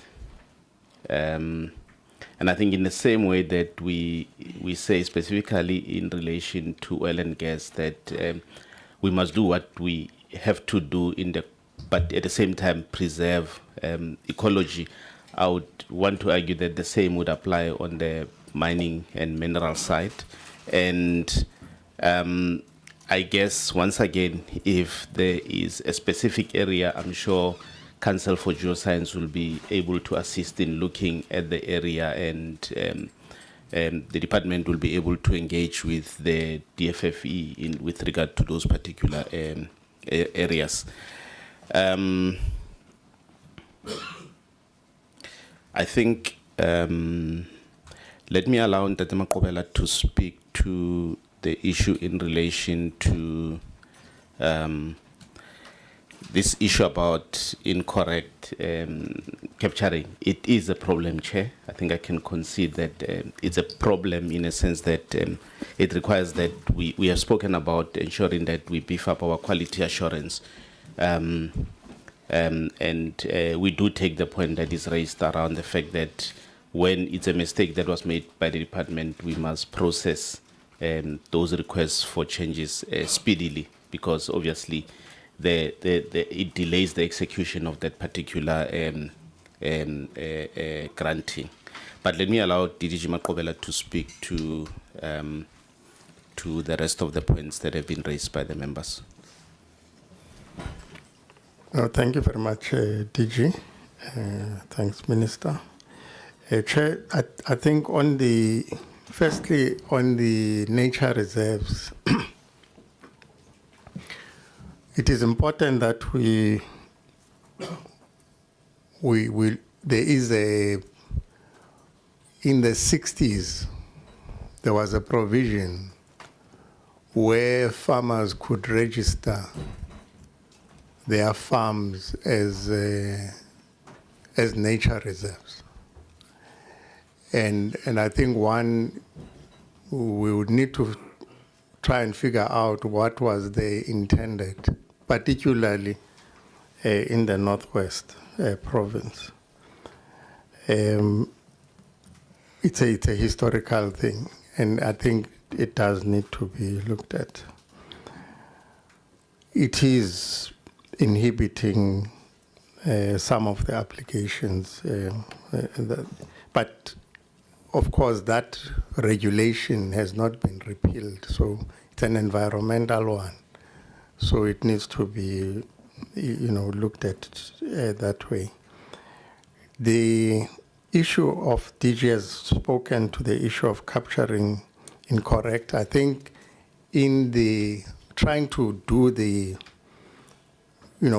accelerate the pace of processing applications, mistakes are made, and I think we would take note. We've already been directed by the DG to make these corrections quickly, but also then improve the quality assurance. What has happened is that when people receive this notification for correction, they treat it as a new issue, and then it goes to the back of the queue, but we'll need to fix that. On the equipment or small scale, it is the beneficiary that decides which supplier to use for yellow equipment. And then the quotations are then given to the IDC. Once the IDC approves, then that supplier is then paid.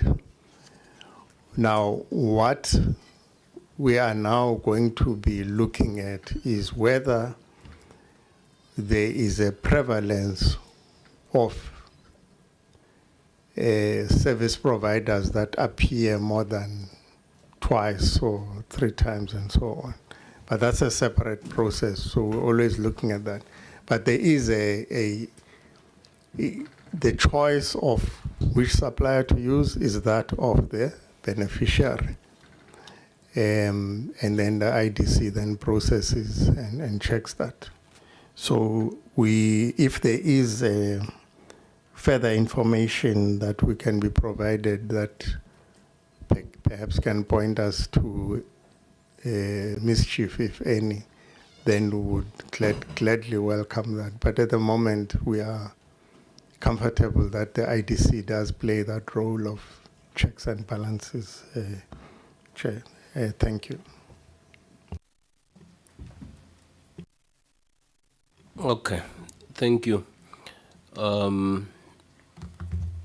Just before you, Honorable Minister, Honorable Slepe, you will provide them with the issue they are raising, specific one. And I know the DG, the issue of ecology versus the economy there. There is a specific area, it's in Barberton. Yeah, it's in Barberton where illegal mining is happening. But when there's an application formal to mine formally, you are told that this is a designated area for a park. But people are continuing to mine, and nobody stops them. So those who are protecting ecology are not protecting ecology to the extent where people don't do wrong things. So maybe you will provide that as well. In the provision of that information, you are requesting that DDG gives you a written reply on the question that he was responding to relating to mistakes that are taking time to get corrected. Am I correct? Thank you. Honorable Minister. What we should avoid is to mix visitors nabavakashi. Because if we mix them, we're going to cause confusion. If it's a nature reserve, we don't give a license for that. Full stop. because we don't want to counterpose economic activity to ecology. It must be done in a way that ecology and economics complement one another. That's what it is done. We can't take an account for illegal mining. That's a criminal activity. And it's not our responsibility to deal with that. You can rub it to me every day, but I will always tell you every day that, listen, man, once you steal, you have a different minister. Now you have an acting minister called Kachalia. That's your minister. If you are stealing minerals, your minister is Kachalia. If you are mining, I'm your minister. But if you steal those minerals, you belong to a different ministry. So that's all we're doing. So if people mine illegally in areas of ecology, that is the DFFE and police who must deal with that issue, not us.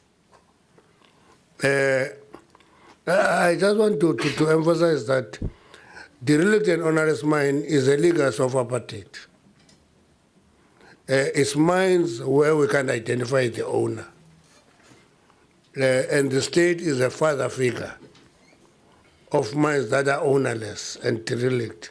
That's why we give you the number 40 as shafts that have been sealed over the last financial year. So we give that because that is what has been done within the limit of the budget that has been allocated to us. The monitoring of exploration, I don't know if the committee has taken time to talk to CGS on the initial allocation of 8 licenses of junior mining exploration. All of them are doing well, whether you go to Aggeneys or you go to Priska or you go to Maritale or you go to Botterville or you go to Guyana or go anywhere. Those licenses are doing well. Out of the 8, 4 are already ready for mining. So even those that have not read yet, they have discovered the quality and quantity of minerals in those areas. So please do talk to CGS on those issues so that you get accurate information. We'll do a hit and miss here and confuse you and give you wrong information. CGS will give you exactly the accurate information. We are meeting them regularly to check what is the process. Botterville, that is all, they are drilling there for rare earth elements there. That is the Northern Free State. That's it. So they're doing well, and therefore CGS is monitoring their work and is involved in their work.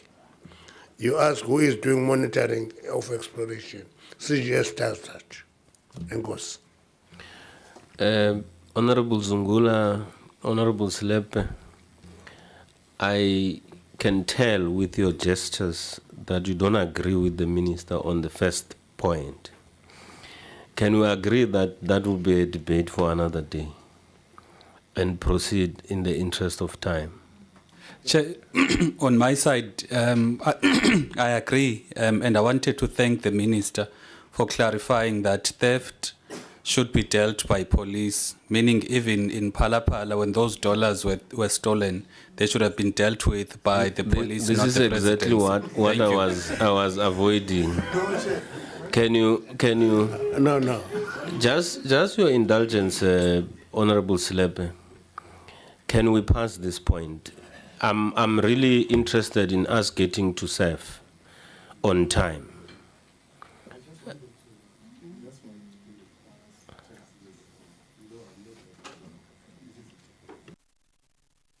Thank you. Chair, I just wanted them to answer me. It can be in a written reply that I've mentioned in all the areas that I've mentioned, the nature reserve and parks, there's critical minerals. I can provide the information that all of the nature reserve and parks, there's mineral and critical.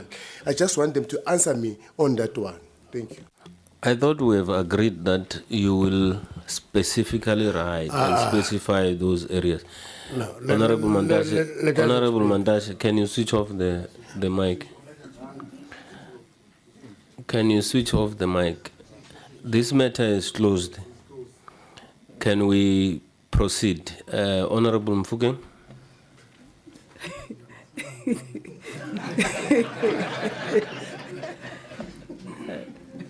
Thank you, Chairperson. Good morning, Honorable Minister, Honorable Members, DG, and everyone in the meeting. Chairperson, my first question is on the department overall performance, Minister. I would like to know, DG, which program would you identify as having delivered the least value for money in 2025, 2026, and why should it continue to receive funding? That's my first one. Then on Alexkor presentation, my first two questions relate to financial management and financial sustainability. Firstly, Chairperson, given the current financial position of the company, I'm interested to know what specific actions is management taking to improve financial sustainability to ensure that Alexkor can meet its operational, environmental, and community obligations in the years ahead. Lastly, Chair, I'm also interested to know were there any instances of irregular, fruitless, and wasteful expenditure during the year, and what actions were taken against those responsible? Thank you, Chairperson. Thank you. Okay, let me start with the easy one, which was the last one. There was no instances of fruitless, irregular, wasteful expenditure. On the overall performance of the department, which unit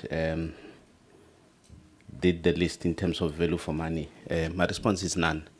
And I'm saying this because during the presentation I did, if I take the three specific areas where we did not do well, if mineral petroleum regulation, I did indicate that the biggest area where we did not deliver is around the targets linked to the development of the petroleum sector development plan.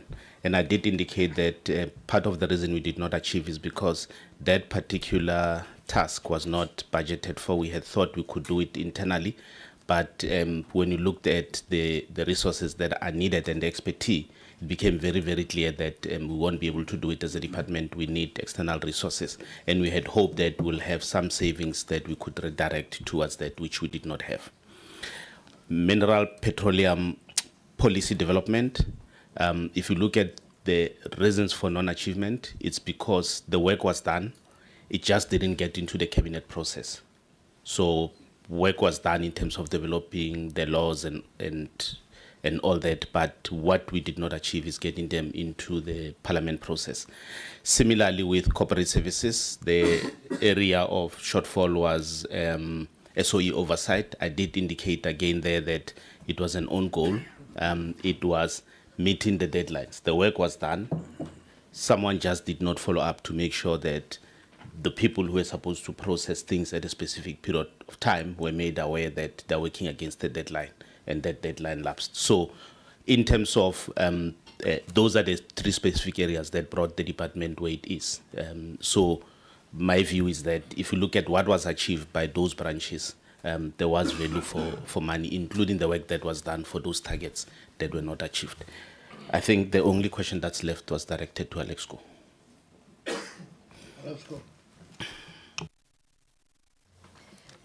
I think this one we want is mainly from finance. Mr. Strauss, can you just say something on that one? I think you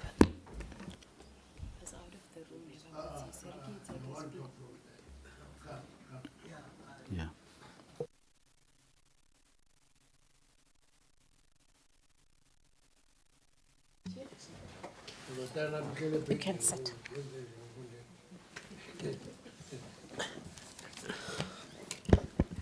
Thank you, Honorable Minister, Honorable Chairperson, and all protocol observed. It is a very important question that was asked with what is the future sustainability of Alexkor. And being involved in the company for a long time, it is a critical thing. When we did the financial statements now, one of the issues we raised is that we don't know what the value of the marine source is. In all these years, it hasn't been determined. And like any business, Alexkor needs to determine the value of the marine source and raise capital to mine it. That will push for sustainability. And I think the CEO, Mr. Mutapu, touched on it, that not just the 51% of Alexkor needs to be looked at. There is the PSJV, it has the mining carrots to continue for years, but Alexkor in itself also needs to look at other projects in terms of, besides the PSJV, what is its alternative to enhance their revenue. Thank you. Thank you. Are you? Those were the 3 questions you asked. Yes, Chairperson, thank you. All right. Minister. Go on, Minister. No. I just want to ask the honorable members to read a book by Jack Welch. The title is Jack. There's a chapter there on blowing rooftops.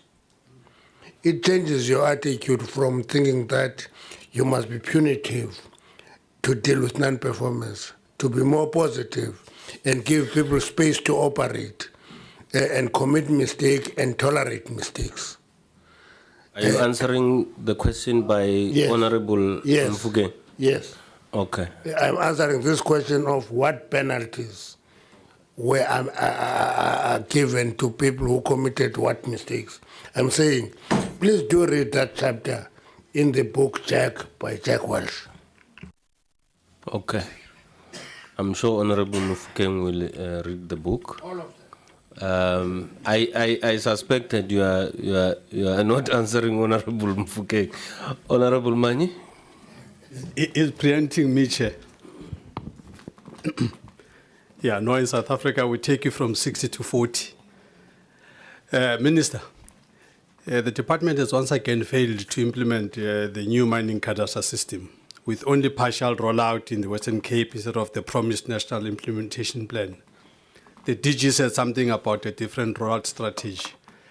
Given that investor confidence depends on transparent and efficient licensing system, when is the next finder date by which the cadastre system will be fully operational in all 9 provinces? And who will be held accountable for repeated missed deadlines? Second question, I've got 3 questions on each of the presentations, Chair, but I'll speed through them. On the petroleum sector collapse, Minister, the department has failed a petroleum sector development plan, failed to develop a pricing framework for new petroleum infrastructure, failed to produce a proposal on local refining capacity, and failed to complete the fuel pricing review, repeatedly citing capacity and budget constraints. Question, how can the department claim to be driving energy security when every major petroleum sector reform target was missed? And what economic impact assessment has been done on these failures? On the jobs and economic transformation, Minister, the department had set a target of enabling 10,000 jobs through the issuing of mining rights, yet only 4,531 jobs were enabled. That's less than half the target. At the same time, the annual performance declined from 75% to 70%. The DG now says the metric must be changed.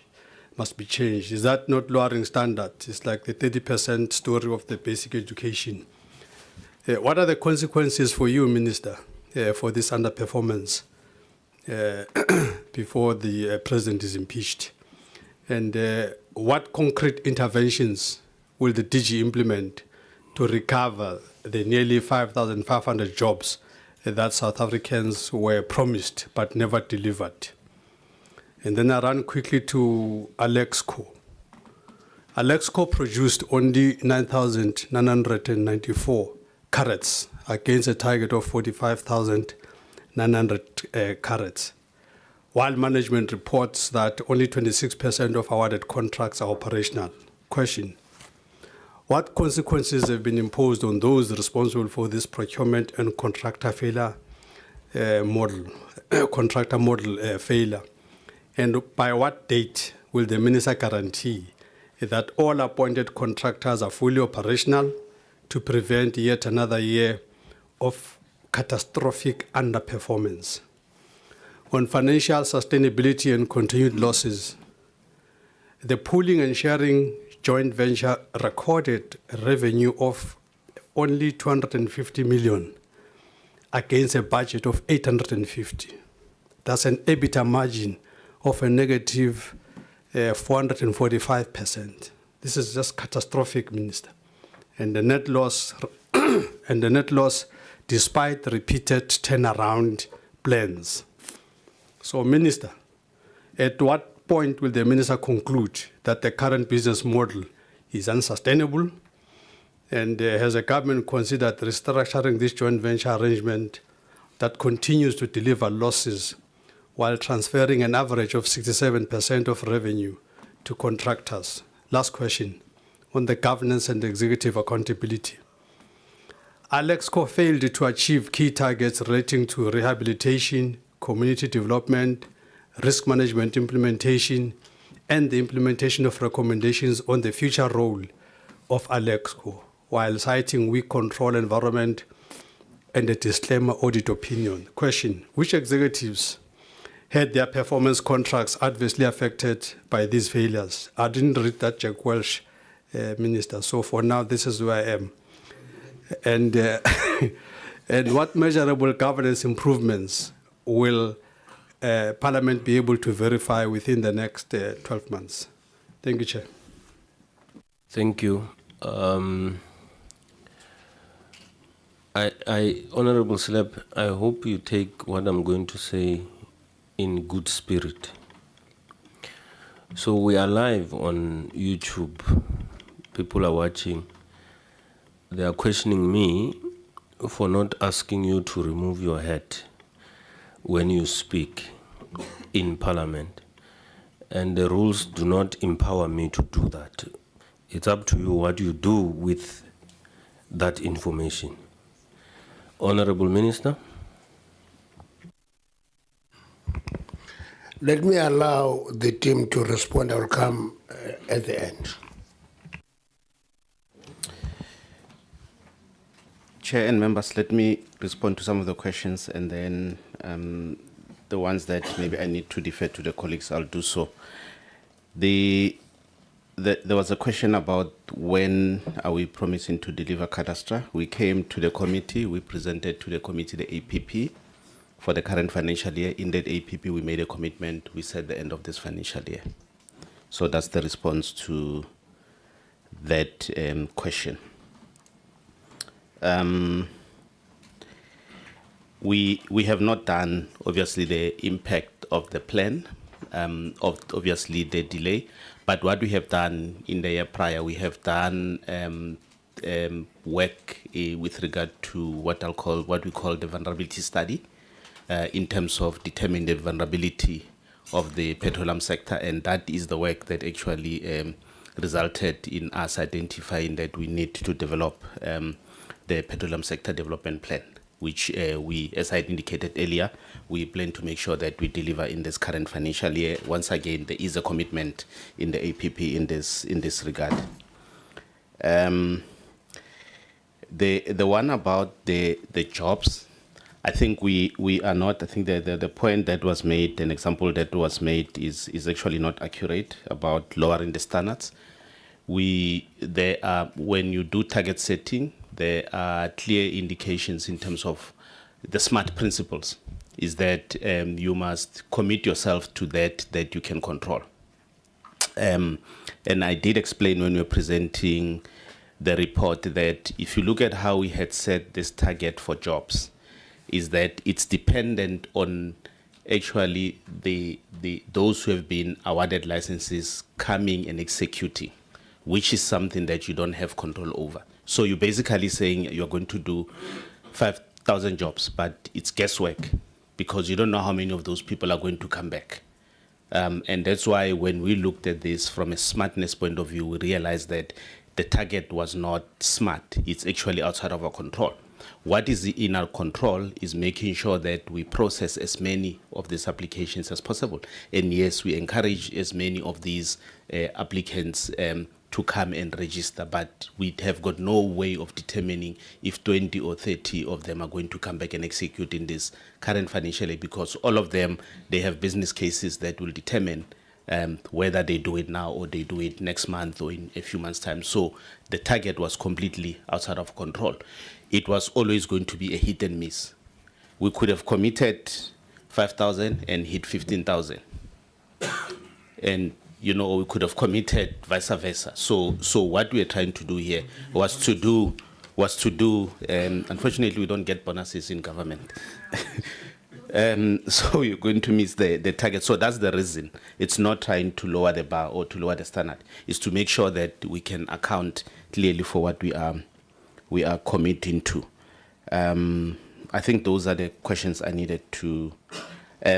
In the end of the presentation, at a high level, we did present the areas we've identified as gaps and the fact that we are going to intervene in terms of dealing with those areas. Those are my responses, Minister. Alexkor, you want to respond or should I respond? You can respond, Minister.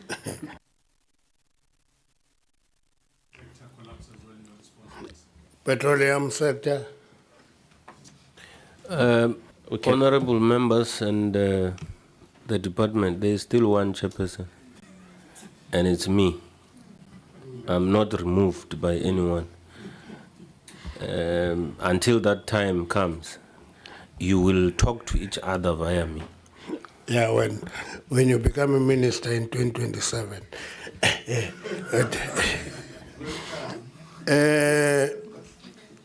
Let's deal with one issue on Alexkor. The committee understands that Alexkor has been dumped on us from DPE. We took an entity that had no board for 3 years. We have reconstituted it. And Alexkor says to us, let's wait for the Auditor General's report this year. We're hoping that we've improved from what we were, because work is being done on an entity that was given to us with a disclaimer, audit outcome. We are rebuilding it, and I want to appeal to the committee to help us rebuild it and be part of rebuilding Alexkor into what it should be. One of the issues that we've raised with Alexkor is that this thing of a joint venture is an unsustainable policy, because you have the land rights that are given to community, but there's no management structure there. And we've got Alexkor operating in the alluvial section, and there is a management structure there. Basically, it is Alexkor part that is taking responsibility for everything that it has no control over. And we have said to them, if they agree, that is what the chairperson said they're discussing in the mediation, is to separate the two. Give the land right to the community, they run their own operation, we focus on the alluvial as Alexkor. It's not a reality now, it's still a dream. So, all I'm saying, Honorable Chairperson, is that, of course, the model is unsustainable as it is now. We have already made that determination. It's not a question of when will we make that determination. We've already made that determination. It's not sustainable, it's dangerous. The last thing I want to talk to is the question of the petroleum and local refinery capacity. We have come to the committee several times, explained ourselves on the refining capacity. We said our refining capacity, including Sasol processing, can provide us 40% of our consumption. 60% is dependent on imported processed petroleum. That is the reason that when Shell and BP dumped Sapref, we took it over, want to rebuild it so that we boost the refining capacity. So we are not here coming to hide the shortfall on the refining capacity.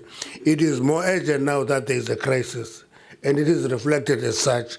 And we must be helped to rebuild that refining capacity.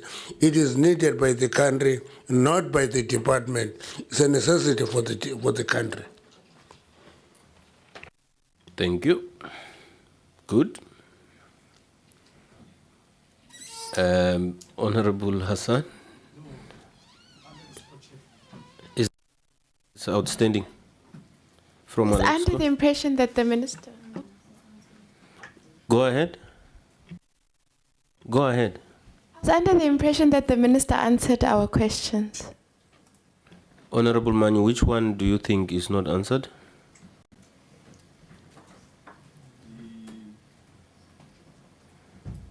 The negative 445% margin. Okay, Minister, go ahead. No, all we need to do is to analyze the status of the diamond sector today. It is only improving from 2 carats up. Anything below 2 carats is actually dead because it is contested by lab-grown diamonds. And therefore, as we analyze the performance of Alexkor in this regard, let's analyze the state of the diamond sector as a sector of mining. It is in bad shape, and Alexkor is no exception. I don't know if the committee know that Petra is in business rescue. Petra is a big diamond company. It's in business rescue precisely because the diamond sector is in trouble. Alexkor is in a sector that is troubled. Okay. Thank you. Are you answered? Yeah, but Chair, I don't know, because I had 3 questions that were here. This one last question was not even attempted. The question that which executives had their performance, I know this is going to give me Jack Welsh, executives had their performance contracts adversely affected by these failures. And the important one that has got not Jack Welsh is this one. What measurable governance improvements will governments be able to verify within the next 12 months? No, Chairperson, it's a pity that the committee forgets when you come here. You see, now human behavior and baboon behavior are the same. Now baboons get into the field, they take cops down. By the time they go at the end of the road, they go up the mountain with 1 cop, but all the cops are down. We have explained here that we took over an entity that had no executive at all. We have regularized that. We have appointed legally required appointments in Alexkor. We've done that. We have a board. That's why we want to see the results of this year, whether that appointment of executives has improved the performance of the entity. And that is work in progress for us. So it's not a question of which executive. If the question was, which executive have been appointed, because there was nothing. There was no executive. We have now appointed executive in various states of the entity. That's why the chairperson was talking of the HR executive, for example, who is competent enough to deal with aspects of Alexkor. So we have just appointed these executives. We are going to assess them. We have got a board. So operationally, we have actually rectified governance. And the governance, by its nature, does reduce both operational and financial risk in an entity. We are hoping to see the results as the year goes. I'm not referring you to Jack now. I'm just giving you to practical experience. Thank you. Honorable Hassan. Thank you very much, Chair. I'm going to ask questions, greetings Minister and to your team. I'm going to ask questions to Alexkor first and then I'll do the department. Ms. Peter, I'm glad you acknowledge on the legal cost because I had made a point that even though the percentage is something like 600 and something plus percent, the reality is legal processes take time. And so it's not going to be a single financial year in which you have to pay legal fees on a number of levels. And even if they're legacy issues, they're not just going away. And I think those litigation costs need to be planned for more particularly. So instead of coming to us and telling us that you've overshot it by 600%, you need to alter your targets so that you can manage that expenditure. Because it is the truth, it's going to take some years and you do need to have budget for it. But of course, we do need to see a realistic legal cost budget. We're not saying now go and put an extremely high target just because it's very expensive. One must negotiate and find a way. But it is very important given how litigious the environment is. And I think we've noted what Ms. Peter said around the governance stuff. I had questions on that, but I think they're covered. I'm going to ask on community development. The community development plan achieved 0% in every single quarter, like not even partial achievement. And this particular CSI, it's described as a needs-based intervention, right? But what did the Richtersveld community actually achieve in this financial year? We need concrete answers. And Chair, you'll recall, even when they came to present before the budget vote, I asked this very same question. I raised that Alexkor has actually not answered these questions around what the community is actually getting. And part of the problem here is that the less they answer us, the more they become a project of the PC. You know, and even Minister said we need to call Alexkor far more often, and I agree, and it's because there's so many different gaps, and that's outside of the investigations that we want to put forward, and it's precisely because we are answerable to communities, so we need to know what value communities get, because when we went for the oversight, we committed to coming back, but also we committed to coming back with something concrete. And in the last time, I think it was 2-3 weeks ago, we were not happy with what was put forward. Chair, I know you were not here, but we were not happy with this point on community development.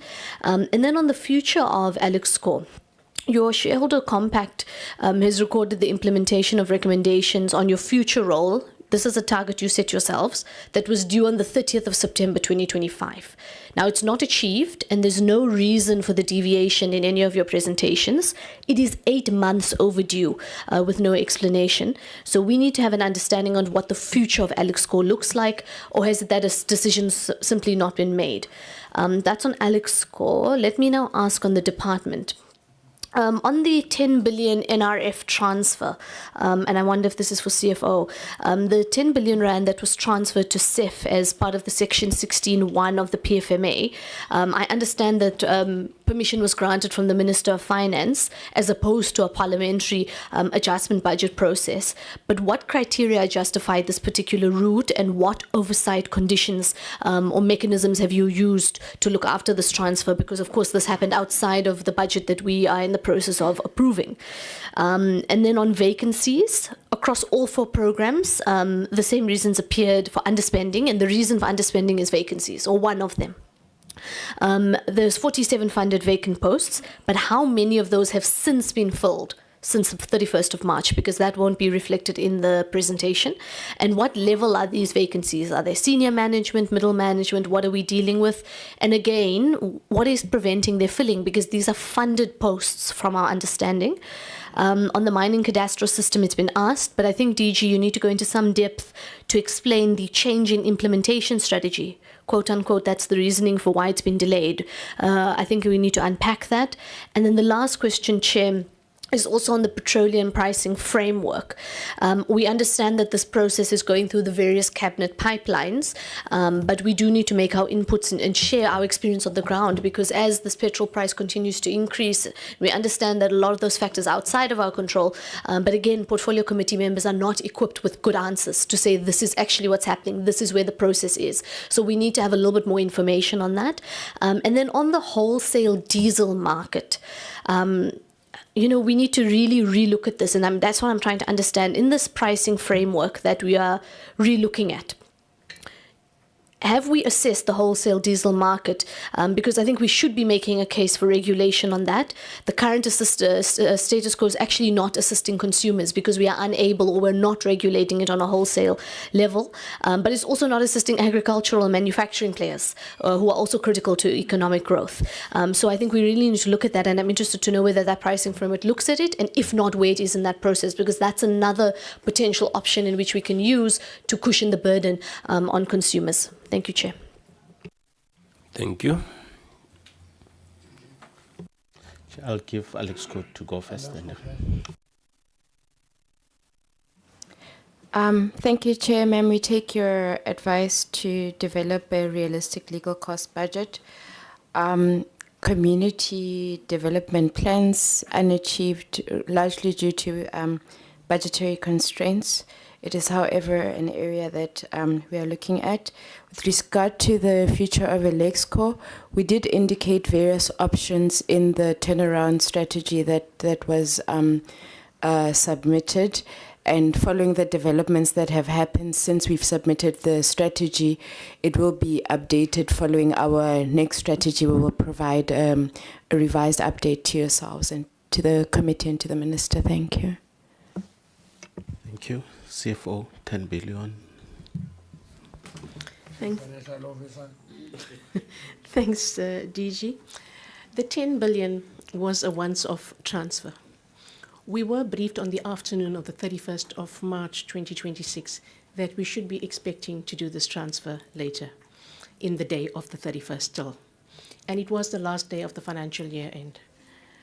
We, however, didn't do anything until we had a signed instruction coming from the Minister of Finance to our Minister so that we were all aligned. Further, the DG from Treasury had informed our DG Mbele that to expect this transfer to be done still by the 31st of March 2026. And we had asked that since it's a last minute and on the last day, will the AG be part of the process as well? Because we are subject to audit. And that 10 billion still has to serve at the Appropriations Committee to be properly appropriated, and the AG will be copied in that process. So in terms of the governance process, we followed the due processes that had to be. Thank you, DG. And maybe just to indicate that a condition that was placed by the Minister of Finance in terms of the use of those funds is that permission has to be sought first from Treasury. So where it's sitting in SEF, it cannot be used without the permission of National Treasury. So that's a safeguard that is there to make sure that that funding is not used for anything else. On vacancies, 9 vacancies have been filled since the 9th of March. 18 are at various stages in terms of recruitment process, and 10 and others, there's still consultation with DPSA because there's a process that you have to follow with DPSA before you advertise positions. But there is progress. And the number was high because we also had a number of employees taking advantage of the early retirement process that was put forward by National Treasury. That's why we had the number sitting at about 41. Chair, in terms of we explaining the change in strategy, we did explain, if I'm not mistaken, when we came with the service provider to the committee, we explained the change in the approach in terms of cadastral, which was in the main because we realized that there's data quality issues and they are different in different regions. That we cannot do a national rollout. But what you also wanted to do as part of the strategy is that, like with any system, you first want to deploy that system, ensure that it's stable before you put it across all the entire system. I always use the example of, we all remember the SEP incidents when a lot of companies actually got excited and implemented SEP, and many of them experienced challenges. So we did not want to have those similar challenges, and that is the reason we changed the strategy. Thank you. Can you, both of you, switch off the mics? Thank you very much. We're done with the department and Alexkor. We're going to serve. Chairperson, Yes. awufuna comment on those questions. No. Serve, you have until 12:45. Why ungafuni ngithethe kwesi? I did mention that I will stop at some point because we need to move. You have until 12:45. And there will be time where I also stop so that we go to the dome.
Honorable Chair and honorable members, it's still good morning, and I'm going to stand on the protocols already observed.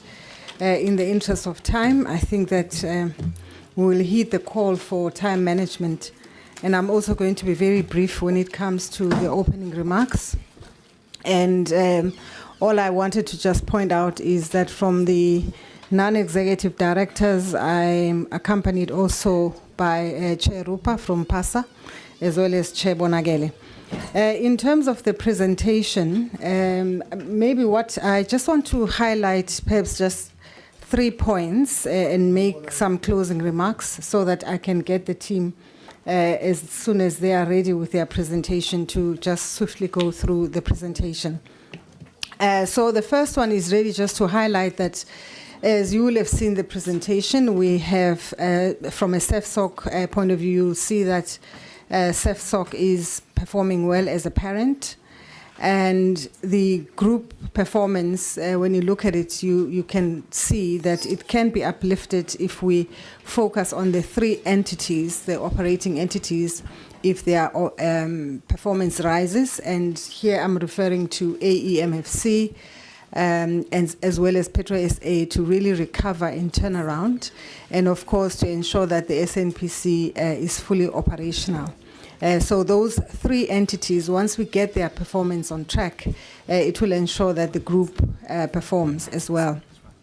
In terms of the parenting strategy, from as a CEFSOC as a parent, we do support these operating entities, and if I can really just highlight that there's quite a lot of effort that has been put in to ensure that they are supported, akin to really fixing a leaking pipe to ensure that the water that goes into the tank really gets there and doesn't leak on the road. And so the team will also, as they do the presentations, they will just highlight where it is that CEFSOC as a shareholder is providing that assistance. And then lastly, maybe to highlight that with the APPs, or the corporate plan that we submitted recently, Honorable Chair and members, we have taken into account the current performance that we're going to be sharing with yourselves, so that you can see that it is taken into account in order to make the critical shifts that are required for us to improve on the performance. It has already been presented here at the committee.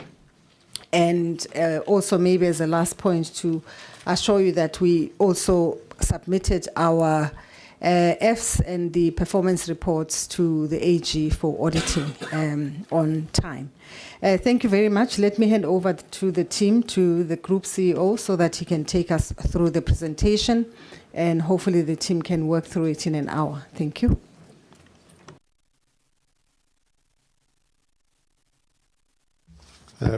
Thank you very much, Chair. Chair, I'm going to request, in the interest of time, all the presenters from subsidiaries to just immediately go to Q4 and explain how the different KPIs actually evolved over time, so that we can work within the allocated strict time. And to start off, Chair, we will start off with the group. And I'm going to call on the group CFO to start with the financials. And I'll close it off with the KPIs. And after that, we'll go to the entities. I think without any waste of time, Chair, I'm going to request that we go to the next slide and Group CFO, Ms. Murabe, to come in. Thank you, Chair. Thank you, Chair. Good morning, Honorable Chair, Honorable Members, and Honorable Minister. I will stand on the protocols already established. Chair, I will focus on Q4 as it's a roll-up from all other quarters preceding that. When you look at our financial performance of the group, we have not met the target. We performed lesser than the target, with a preliminary figure of a net loss of 2.5 billion against the net profit of 358 million. And the major contributing entities within the group to that underperformance is mainly Petro SA, as they couldn't secure enough volumes for finished product, because most of the sellers would require letters of credit, and therefore, due to the financial constraints within Petro SA, they couldn't provide that. On AE, the coal supply agreement was suspended mid-year, and therefore impacting on the coal volumes as well. And the SNPC hoped to trade on finished product according to the plan. However, there was a struggle, there was a delay in terms of securing trading licenses for the financial year. And if you look at the revenue for Q3 and Q4, there's a notable increase in the revenue there. And the major contributing element is the dividends that we had received from Romco in Q4 and Q5. And moving over to the next slide, what is important to note in this slide is that 4 out of 11 entities recorded net profits, and the remainder recorded net losses for the financial year. And then moving over to the next slide, is an assessment of the statement of financial position. And you will note that our assets decreased over the 3 quarters. And then the decrease in the last quarter was mainly due to the decrease in PPE, because we have now applied depreciation on our asset. That's one element. The second element, there was a decrease in trade and other receivables as a result of the low sales volumes in the 3 entities that I have mentioned, Petro SA, AE, and as well as ASNPC. And we also, at the end of the financial year, impaired our investment in African Royal Minerals, as the company is now winding down and rehabilitation is underway. Our liabilities decreased over the period as well, from 25.6 billion in the second quarter to 24.9 billion in the third quarter, and then increased to 25.3 billion in quarter four. And this is mainly due to the trade and other payables. However, it's important to note that we have since paid over a higher amount in relation to the Standard Bank loan that we hold for the Romco shares, and that's a positive story that we wanted to deposit. And on the cash that we held at the end of the financial year, the cash that we held at the end of the financial year increased from 14.2 billion in quarter two to 14.5 billion in quarter three, and then further increased to 14.7 billion in quarter four. However, if you look at what we had budgeted for the last quarter, we anticipated to close with a cash balance of 15.4 billion. And the reason for the missed target there is the fact that our business didn't perform the way we had anticipated. And making reference to PetroSA, AE, and SNPC, which didn't bring us revenues that we had planned. Thank you, Chair. Thank you very much, Chair. And I think as indicated, we'll go to Q4, which is on slide 14. I'd like to spend a bit of time, Chair, focusing on commercial sustainability because the Group CFO also did touch on that. And the first element I would like to pick up is the performance of AEMFC, which was not good at all in relation to the sales that we expected in terms of the gigajoules of energy to be sold. As indicated, we did identify that as a challenge, and the challenge here was coming from the standpoint of the unavailability of the coal wash plant in order for the coal quality that is being sold by AE to meet the standards required. We had 4 distinct interventions that we made to ensure that this challenge does not persist at the level of the parent. The first thing that we did was to appoint at the level of the group a project management company that is going to assist AE and station it at AE to work with the management of AE to ensure that there is a deeper and thorough focus in relation to the issue of the wash plant being sorted out, but also to tighten up the project management deficiencies that we identified at the level of the group, but we must really indicate that there's stellar work that is coming out of that intervention. The second intervention that we made was that we purchased a coal wash plant on behalf of AEMFC as CEF, and that procurement process has been since concluded. And the third intervention is that we made sure that the necessary capital required to marry that infrastructure with the already existing infrastructure to go back to production has been made available for AE. So that has already been made available, and the necessary fabrication and engineering work is already underway. The fourth and critical intervention that we made at AE to turn around this was to appoint a resource and serve again, and seconded them to work in the office of the CEO to ensure that this critical project management that is required and support that AE requires is offered at the level of the group. So our comfort levels are quite high in relation to that intervention, not only on the coal-related wash plant aspects, but also on other minerals coming into stream in terms of revenues for AE. So at any moment now, that CSA should be concluded because that critical condition has been fulfilled by AE of having a wash plant.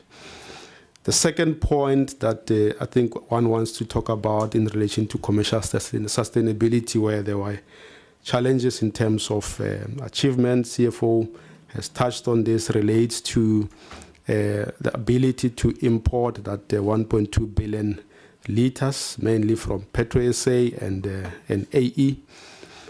I'm happy to actually confirm that on Sunday we signed a couple of terminal operator agreement that actually beds down some of the capacity in the Island View corridor that SNPC, Petro SA, and other third-party access interested parties can access that guaranteed capacity. It is important for me to note to the committee that that guaranteed access was really not available for SNPC and Petro SA over a long period of time for that market, the Durban market, to be fully open to take advantage of this 1.2 billion liters. So that which did not exist before, we have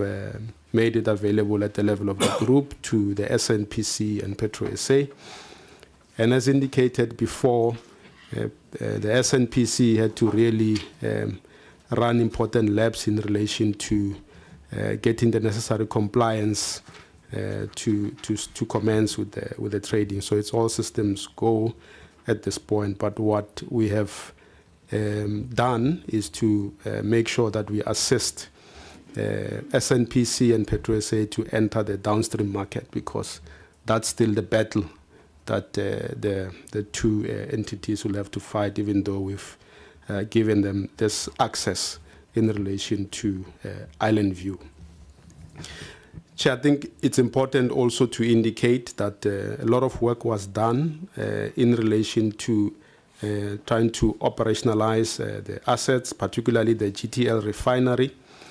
We took a hard look at the work that was already done during the year on the GTL refinery reinstatement, and took a decision, as we did with AE, to get external assistance to make it available to the Petro SA team to work together to reinstate the refinery. But that starts with a credible business case that that resource is working together with the Petro SA team under the leadership of Ms. Chandela.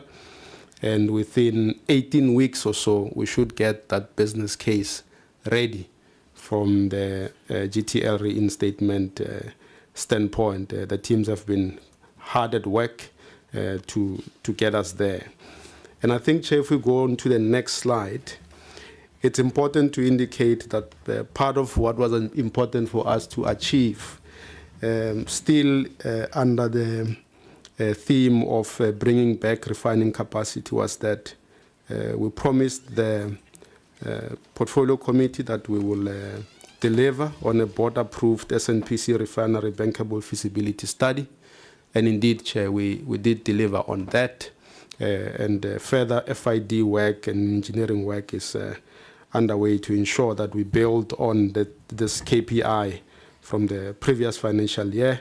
And what we're doing, as indicated, is to get the GTL refinery to that level within 18 months, and earnestly continue to ensure that we bring back that refining capacity at the Mossel Bay refinery. And I think just to also save on time, Chair, I'm going to request that we move to slide 17 under SEFSOC, and under that I'm just going to also go to the slides on Q4, just to indicate that the types of interventions that we are making at AE and Petro SA are geared towards us reflecting the type of scorecard that you are seeing on the board in relation to the parent. And we've made sure that the project execution methodology that we have at SEFSOC,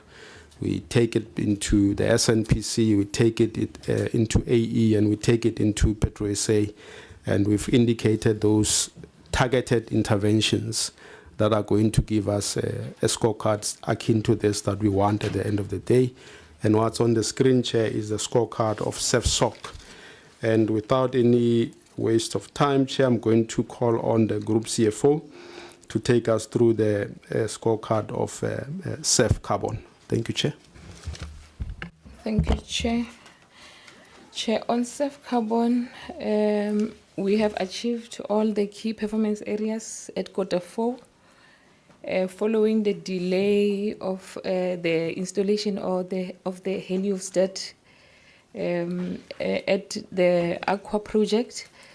But important to note is that at Q4, the project has been delivered, it's complete, and it has been handed over to the operator. Thank you, Chair.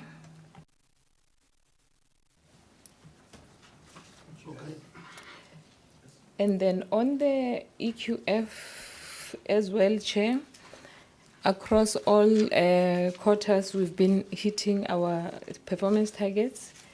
Around financial sustainability, we recorded healthy solvency ratios there of 99:1, and also liquidity ratios 6:1.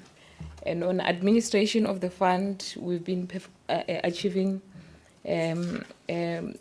noticeably good performance as well around the making sure that the industry pays on time the levies, and then also on the submission of their volume reports to SEFSOC. And then in addition to that as well, Chair, we've been paying also the claims for the levies within 14 days. And on the performance around the audit outcome, we've been getting clean audits, and we anticipate to get the same as well going forward. Thank you, Chair. Thank you very much, Chair. We're now on slide 31, which is the slide that deals with an entity called SEF Trading. All that happens in that entity is that we hold the assets and liabilities of the SNPC refinery. That's all that is happening. The trading activities happen at operating entities. The first thing that I would just like to indicate, Chair, is that we would have easily achieved our goal from a commercial sustainability if we were not currently dealing with this challenge around the crude that we bought with the refinery.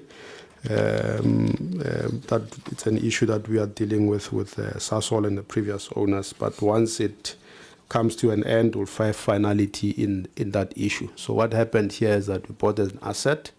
It came with crude amongst other assets. What we signed in the SPA, we believe gives us that crude to be in our books and to be ours, and those that claim to have bought it from the previous owners indicate that it's theirs, but the SPA tells us something different. So we're still on a back and forth in relation to that. What I also need to indicate, Chair, that we really have worked hard on to also improve was on refinery tank utilization. We've in fact cleaned over 20 tanks that store ULP, jet, and diesel. And our intention, once we are done with integrity studies, is to ensure that those are linked to the concession that we have through a Section 79 at the different beds from Island View, and we'll also connect them to the finished product SBM that we've secured through the Section 79 to design, construct, and operate. So good performance from the standpoint of the KPI in looking after the asset, but we've also indicated on the areas of improvement that are critical for that asset. And I think, Chair, if we move on to I guess It's also important there just to note when we go to Q4 that we, slide 35, we mainly had a good performance with a score of around 4, and we continue to look after this this asset that we are winding up into the SNPC, strong showing in terms of profitability, but also we are seized with ensuring that that critical concession that we have with the Mozambicans is extended beyond 2030, doing good work also in that regard when it comes to stakeholder management. And we also saw the good work that has been done around areas of risk, also in improving our risk maturity as well, Chair. So I think those were critical highlights for us to point out. And without further delay, Chair, I'm going to call on the acting CEO at AEMFC to take us through the performance at AE, but as indicated, start with Q4 and then explain the evolution of performance over Q2, Q3, and to Q4. And Dr. Shadu, through you, Chair. Thank you very Before much. that, on I guess slide 35, is there a specific reason why on the distributed copies we don't have those actuals? No, thanks, Chair. I think it might have been an oversight on what was printed and what was distributed. We apologize for that, Chair. Thank you.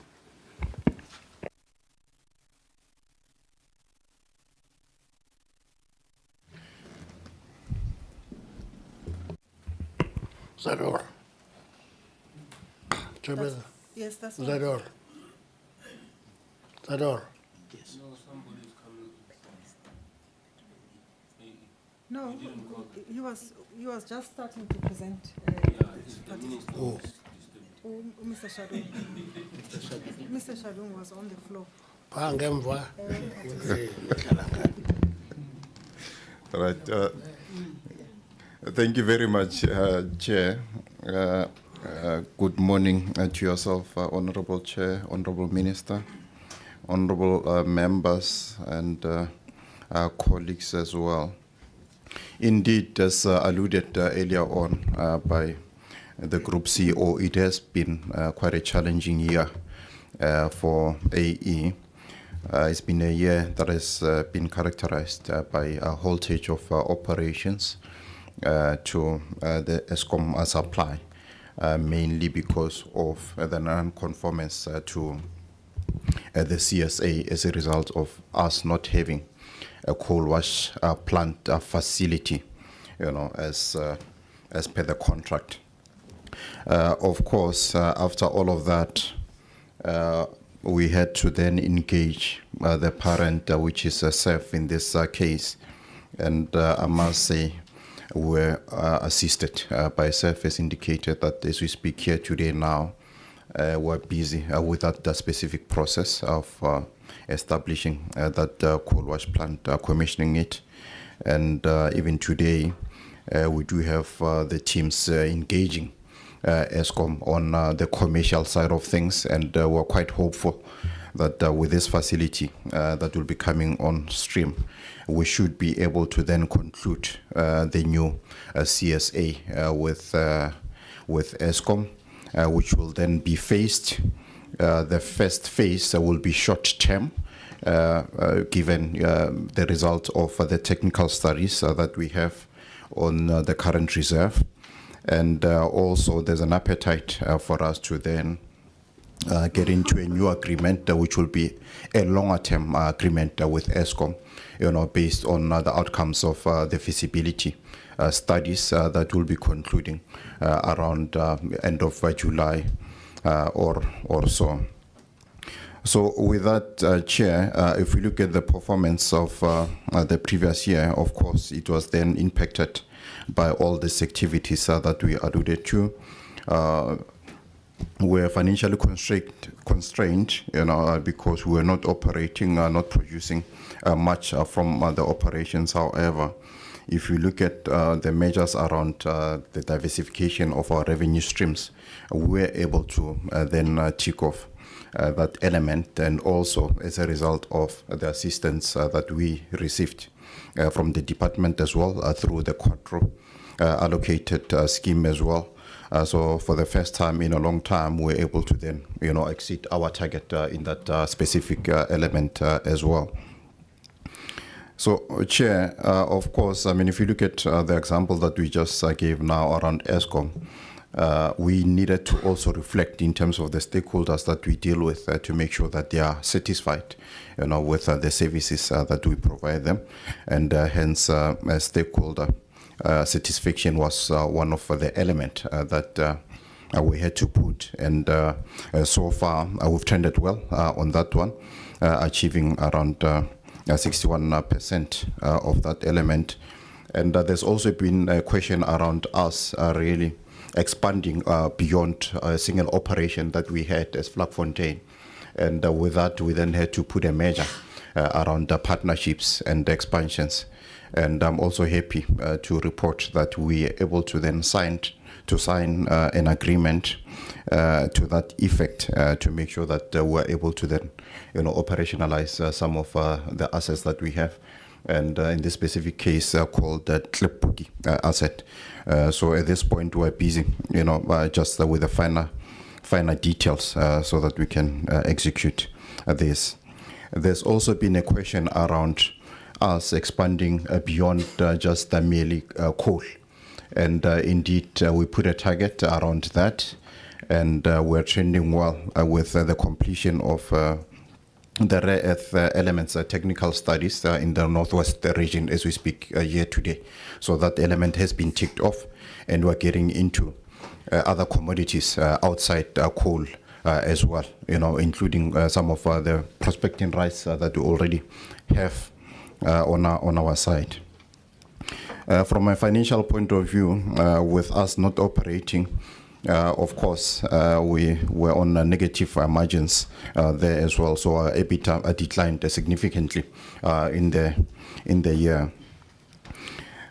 So, Chair, with the haltage of operations, we also made use of that opportunity, to look at the different markets, on the coal stockpiles that we already had on the ground, for two main reasons. The first one was to make sure that from an environmental point of view, we are not found wanting, because coal in its very nature, once left for some time, then it does what we call a spontaneous combustion. So it does burn. So we then had to find a way to make sure that we then move that coal through the other markets. And the other one was around us making sure that we extract value out of that coal that was on the ground, because we've already spent money on it. So I think that was a good initiative. Of course, some of it, we might lose it, but it's not going to be as much as what we've already taken so far, because of the inherent quality of that coal. So with all of this, Chair, it then required us to then review our strategy and come up with what we call a turnaround strategy together with SEF, whereby on a bi-weekly basis we do sit in a session called Operations Dialogue, or formerly known as the War Room, being chaired by the group chair as well, so that we can then be able to be held accountable for our initiatives. And that turnaround or operational recovery plan is being implemented now as we speak today. And we started with that in Q1 of the current financial year. We were challenged previously, Chair, around project execution on our space, and we have been assisted by the group, in terms of availing certain resources, including the technical partners that we've already onboarded now, to be able to augment the teams that we have on site, to get value out of the Vlakfontein bankers, the Tlepuki project, including the T project that's been there for some time. As we're busy with ESCOM concluding this CSA negotiations, of course, we also need to make sure that we've got a market for this coal that you're talking about here, and that also needs to be part of the discussions with Eskom. I think the coal handling plant was already touched by the group CEO. So maybe with that, Chair, I'll just leave it here for now and hand back to the group CEO. Thank you, Chair. Thank you very much, Chair. I'm going to now, through you, Chair, request Dr. Saidini from the Petroleum Agency of South Africa to go to Q4 and give us the presentation for PASA. Doc. Thank you, Group CE. Good afternoon, Chair, Honorable Members, Honorable Minister. All protocol observed. Our performance has been fairly. We've achieved most of the targets. We have about 15 KPIs related to the 5 strategic objectives. The majority have been achieved. If I focus on those KPIs that were not achieved, the one KPI related to, in fact, 2 of the KPIs relate to the shale gas research project, where we are undertaking geophysical activities, acquiring airborne magnetics, acquiring magnetotellurics, as well as a 2D seismic survey. We were supposed to have completed all these activities by the end of the financial year in question.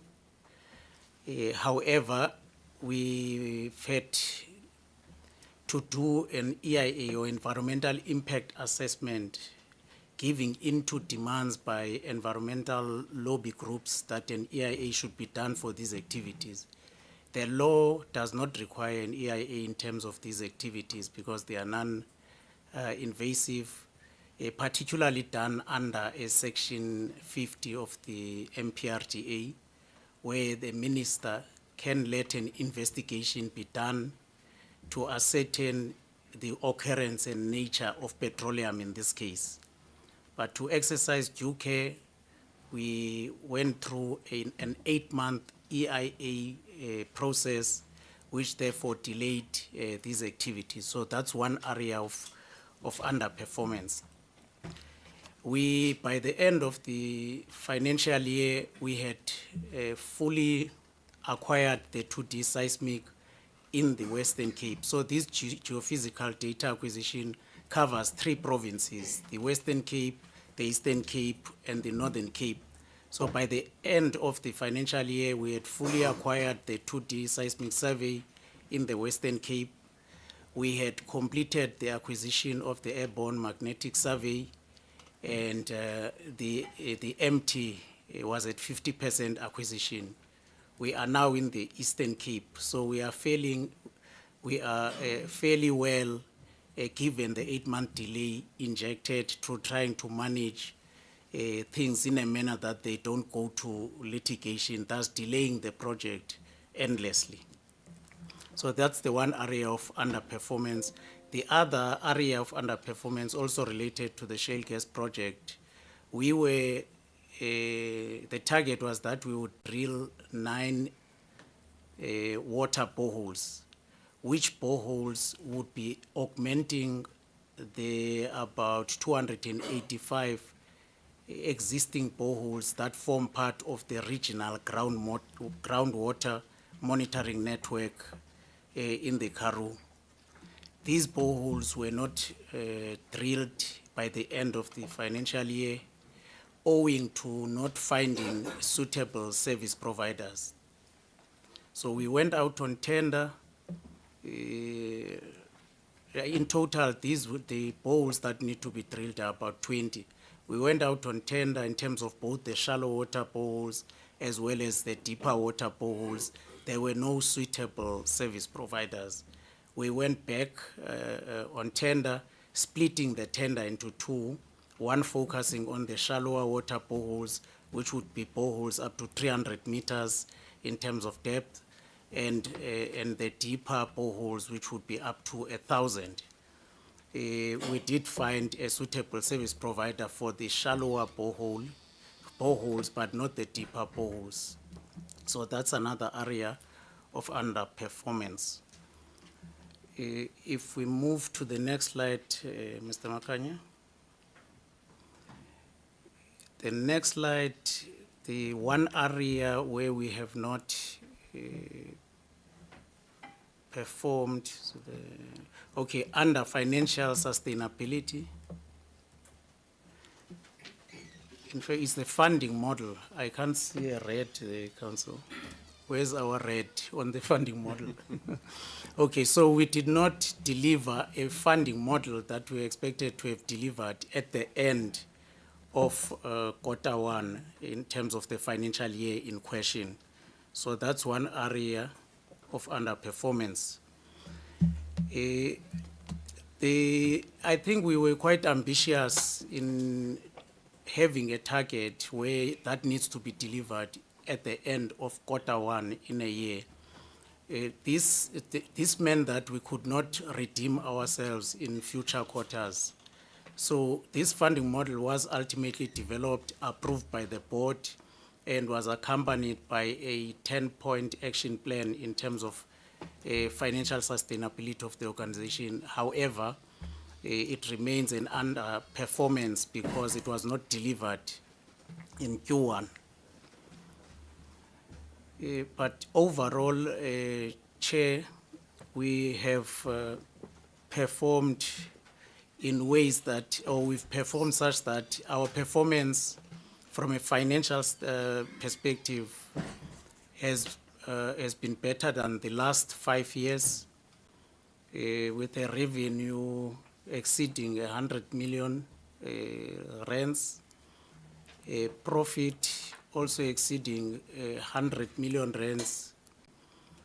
And so we've added cash, and in fact there's a significant cash profit. So even profit is exceeding any profit that PASA would have made over the last 5 years significantly.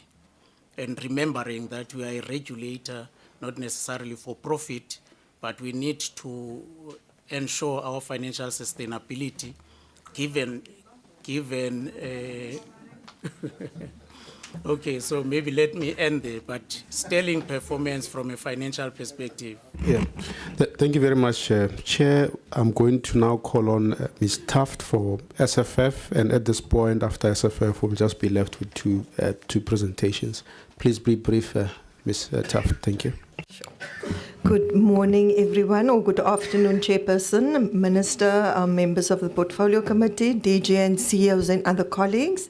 It's important to note that the SFF legacy changed fundamentally during this financial year of 25-26, following the merger of SFF into the SANPC, which took place on 1 May. Because of this transition, SFF is no longer a standalone commercial entity focused on revenue-generating projects and operational activities. Instead, its primary mandate focuses on corporate governance, maintaining regulatory compliance, and preserving institutional capacity to support the approved integration and transition arrangements into SANPC. Therefore, the scorecard, as you can see, has only 5 objectives, and these 5 objectives focus mostly on strategic oversight, shareholder reporting, governance, and the implementation of an appropriate governance framework to support the transition to SANPC.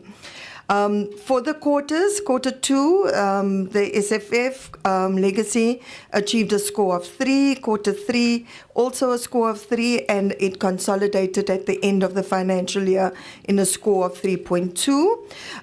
Of the 5 objectives, all 4 of them were achieved. 1 was not achieved, and the only reason why is because of a technicality, a technical discrepancy in the way that the objective was documented.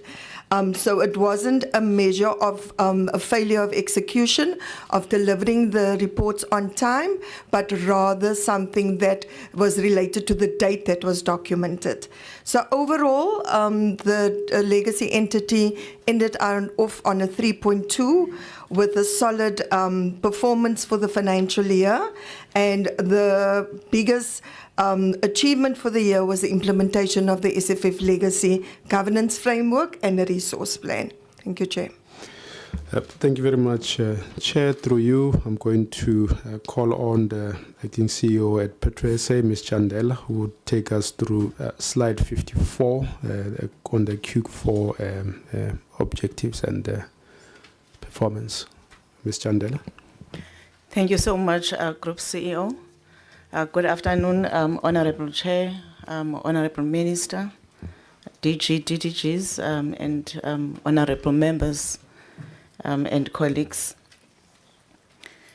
Chair, PetroSA as an entity that is currently being affected, challengingly affected by the operational and also financial constraint.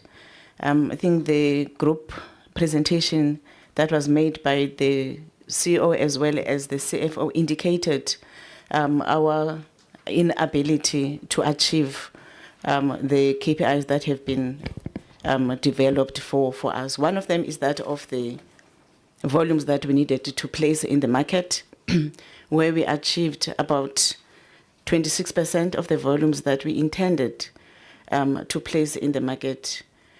While we were hoping that by the end of the financial year will be improve, the geopolitical tension in the Middle East have also contributed in us not be able to improve on our volumes due to the disruption and the prices that were escalating. As such, the suppliers that we're buying from required some form of a guarantee.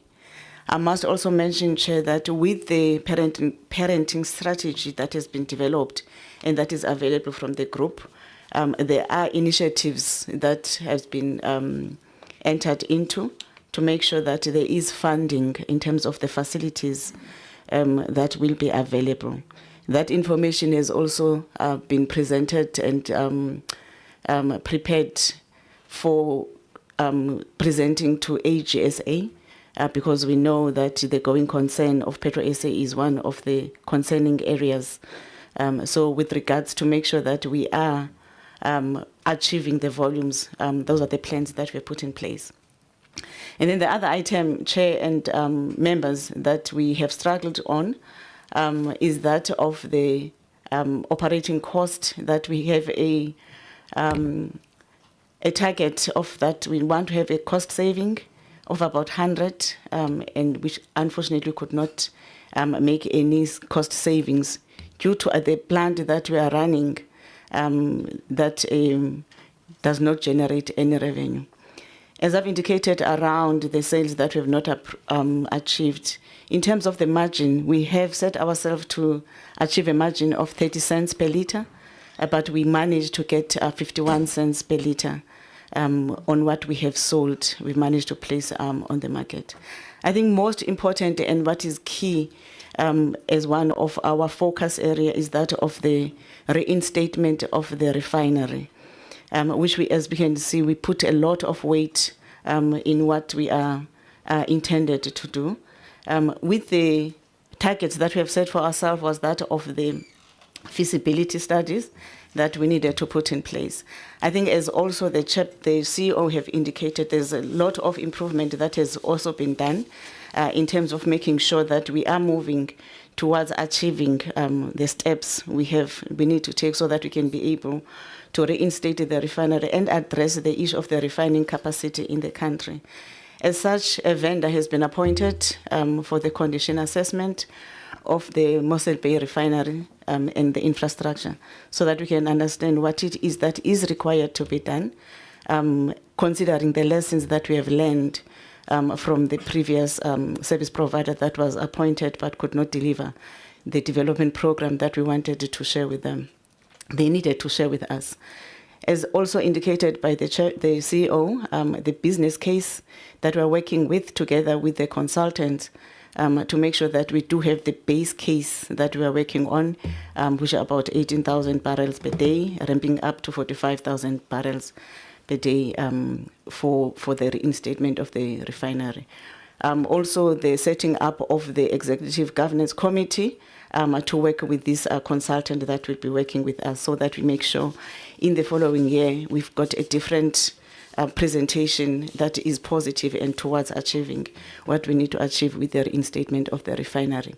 And then the other item that we have also improved on and we make some movement is that of our working capital, the negative working capital, where we indicated that we will have a settlement plans that we needed to conclude with our suppliers so that we balance the solvency issue that we are reflecting on our balance sheet. We have made an arrangement with South African Revenue Services, and we do have a program that we've put together for the compromise of the debt, as well as managing the current debt that we're incurring to make sure that on a monthly basis we do service the debt that we have. And then also, in terms of the monetization of the gas that is remaining in Block 9, where we wanted to engage on the gas to power project, we have done some work on the feasibility studies. However, even though the funding that we needed to have on that was not available, but there are activities that we've managed to achieve, including the reserve audit that we have concluded. In conclusion, Chair, we have achieved the target with regards to HSEQ, as well as our BEE score, where we have maintained it at level 4 so that we can be able to engage with some of the state-owned entities as we run our business. Thank you. Thank you very much, Chair. Thanks. Chair, the last presentation from SEF is going to come from the SNPC, and the CEO of the SNPC, Mr. Moagi, will take us through that, and it's on slide 58. Dr. Moagi. Thank you, good afternoon to you, Chair, honorable members, honorable Minister, and all protocol observed. Chair, I'll focus on the Q4, and I'll continue to give a bit of context, Chair. I'll focus on the red and ambers. I think in terms of able to fund the operation, we're okay there. The working capital, Chair, we actually had some challenges with funding at the beginning of the year, and that we did not achieve. We actually planned to get 2.8 billion from SFF across to SNPC. That did not happen, so we did not achieve there. Employee satisfaction index, Chair, also red. We obviously brought employees from 3 entities, as part of the merger, PetroSA, SFF, and I guess, and we actually were hit with a dispute around August, employees' labor concern about sustainability of SNPC. So when we did the survey, what we call listening to the ground, obviously the feedback was negative, but the good thing is we actually have been in discussions under the leadership of SEF Group, and we seem to be finding each other. At least we're moving forward on that score, so hopefully the next year will be much more positive, Chair. Chair, the other issue that we actually did not achieve is the marine loading arms. The arms arrived on time as planned. Unfortunately, what happened in the Middle East started creating problems. One, the refinery went into maintenance, and after maintenance, then there was a challenge that if we take out the marine loading arms, we will be challenged in terms of supplying crude. So we then agreed with the refinery that we cannot afford to run the country dry, and therefore we'll suspend the marine loading arms. And therefore we did not achieve that target, Chair. The other one, Chair, was Section 54 project in Ghana. The Ghana authorities, were not happy with the guarantee that we got from the partner, and they actually wanted a higher guarantee. And that project has been delayed, and we'll deal with it this year. And the last one, Chair, in terms of crude storage, actually, we had secured customers, 2 customers that we are talking to. One of them had signed the term sheet with us, and as we are going through the contracting, the Middle East activities erupted, and the market went into a deep backwardation, meaning that the future prices will be lower than the current prices, and therefore storage position could not be taken. And that contract, although it's negotiated, concluded, is still hanging. It cannot be signed because of the market condition. Chair, I'll pause there and hand over back to CEO Group Chair. Thank you, sir. Chair, thank you very much, Ntate Moagi. I think, Chair, I'm just going to pause at this point and give it back to the Group Chair. Thank you very much, Honourable Chair and Honourable Members. I think in the interest of time, perhaps I must just pass on to the Minister if there are any comments, and that will be our presentation. Thank you. Honourable Chair, I think we're not going to do an in-depth interrogation of SAF in the way we have done it. And my view is that we can try our luck, but it is not what we should do. It's quite a big entity. It has a number of subsidiaries, and the committee must do an in-depth interrogation of SAF.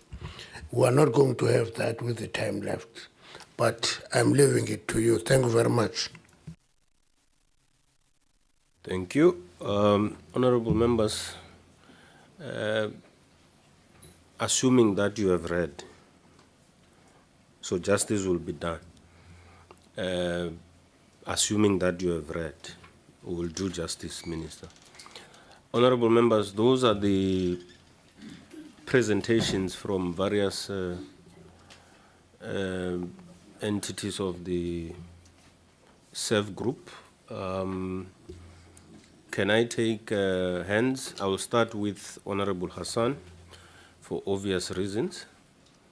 I had to stop her stop the questions before they were answered. I will go to Honorable Mani, take Honorable Mufukeng. You will be the last. You took more time in the first session, so I may have to stop you. Honorable Hassan. No, thank you, Chair. I'm no longer feeling like I was cut off earlier. But quickly on the SEF group, the self-scoring. Now, I understand that the other quarters are a slightly different story, but what you've presented today, especially in the quarter 4, you scored yourself very highly. I think it was a green or blue, it was a blue color, on the majority of your Q4 KPIs, including the subsidiary management, etc.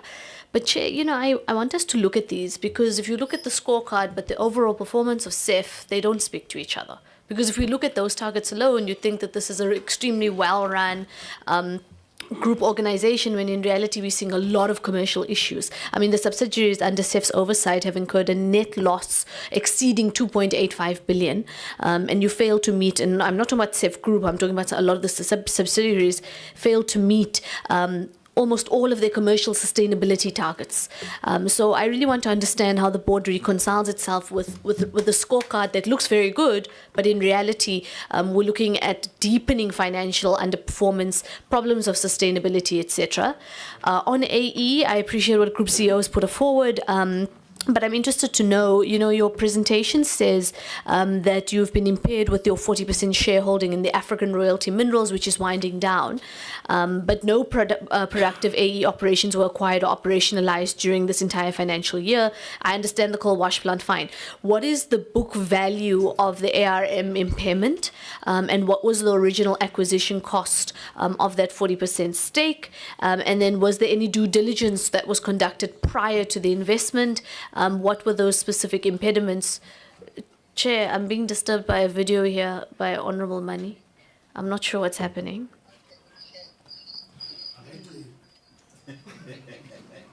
I hope it's an acceptable video. Yeah. Yeah, no. As long as it's not those other videos. Which ones are those? Can you proceed, Honorable Hassan? No, thanks, Chair. Okay, so on AE, financial viability, I think we all know the issues on ESCOM. I'm not going to go over that for time. I want to look at the oil refining capacity. Our liquid fuels refining capacity, we know it's a strategic vulnerability. PetroSA's GTL refining reinstatement, that final investment decision was targeted for March 2026, but it's not been made. And the feasibility completion is now projected for April 2027, which is a full year from now. What's changed? Who's funding this continued feasibility work? What is the department's sort of broader plan for domestic refining capacity? And then Chair, on CEF Carbon, specifically Redstone, that project suffered the same technical setbacks across Q2, 3 and 4, which speak to flooded welding machines, molten salt pump failures, etc., cracked mirrors requiring 51,000 replacements. And these are seemingly not once-off incidents, they seem to be reoccurring. Where's that liability for the costs associated with the failures? What's the financial impact on the project's returns? And I'm just taking a very quick look, Chair. I'm not going to ask all my questions because of time. Let me leave it at that, Chair. Thank you. Answers? Thank you very much, Honorable Hassan, for the questions. I think the team will deal with them in detail. What we do look at, just from a board point of view, specifically to the first question you asked on the scoring. There is scoring for CEF-SOC as a company, and then we do consolidate the CEF group, as a group. So if you look at those two dashboards, you'll actually see that they are very different. So the CEF-SOC would be the one that may seem like it's a high scoring because because of the color coding, as you see, and the performance of CEF-SOC as an entity. However, when we start consolidating, that's where you'll see the pull-through. And you'll see that the group picture is actually reflective of the operating entities. And maybe the team can also elaborate further. Thank you. No, thank you very much, Chair. I think on that first one, you've covered it. So there's a separate score for CEF-SOC as a legal entity and where the pull-through happens at the CEF group. And as I've indicated in the presentation, what we have done from the standpoint of interventions on areas that are causing raids in relation to the subsidiaries, we've said that AE would want a situation where the intervention addresses that aspect of commercial sustainability that pulls to the group, and we've indicated what the intervention there is going to be. Secondly, we've identified that failure in meeting that 1.2 billion litres of trading as a challenge, not only just for PetroSA, but also for the SNPC. And I've indicated the asset base that we are using through the Durban port now for these two entities to ensure that we can catch up on those volumes in the current financial year.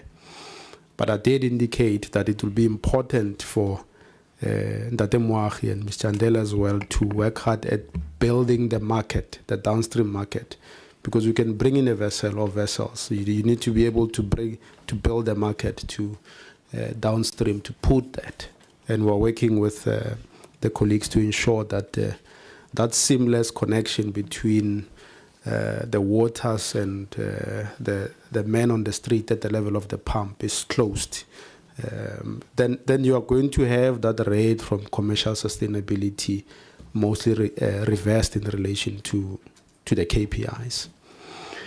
And in relation to refining capacity, on the Mossel Bay aspect, we indicated that there was work that had been done that we found to be unsatisfactory in relation to bringing back the refining capacity.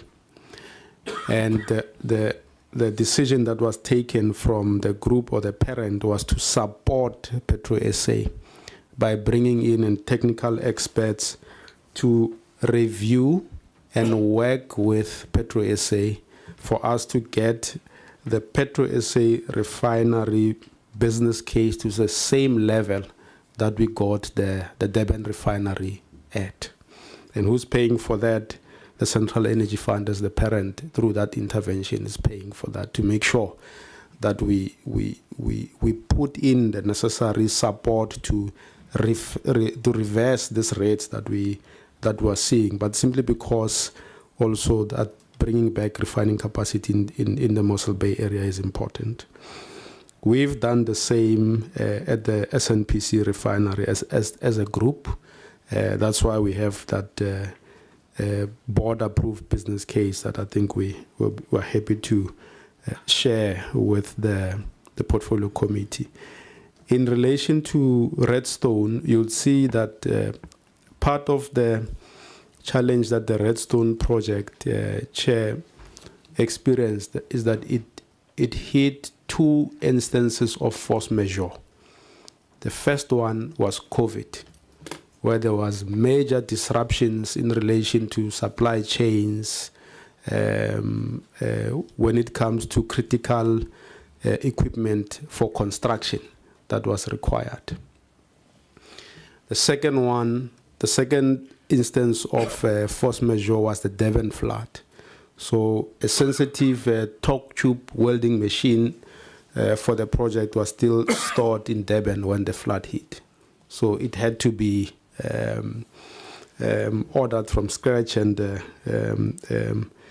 we had to wait for that. And what also happened was that we had claims to insurance on breakage of these mirrors that were there in relation to the project. So as we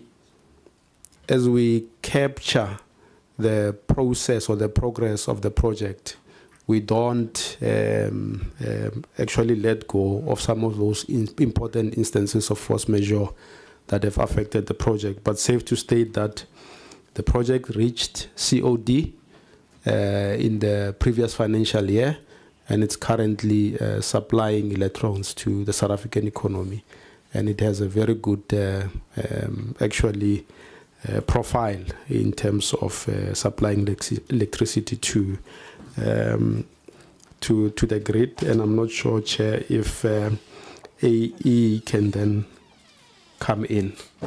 There was a question on the impairment and due diligence and around that divestment. Thank you, Chair. Thank you very much, GCEO. Mr. Mteto, I am the CFO at AE. The question as to what is the value of ARM, in the financial statements that we submitted to the AG on Sunday, we had impaired the asset to 0 because the mine is actually currently rehabilitation, so it has reached the end of life. The good thing is that there is adequate funding for rehabilitation, so we won't have an issue there. How much we paid for the investment, committee members, we invested about 140 million rand originally.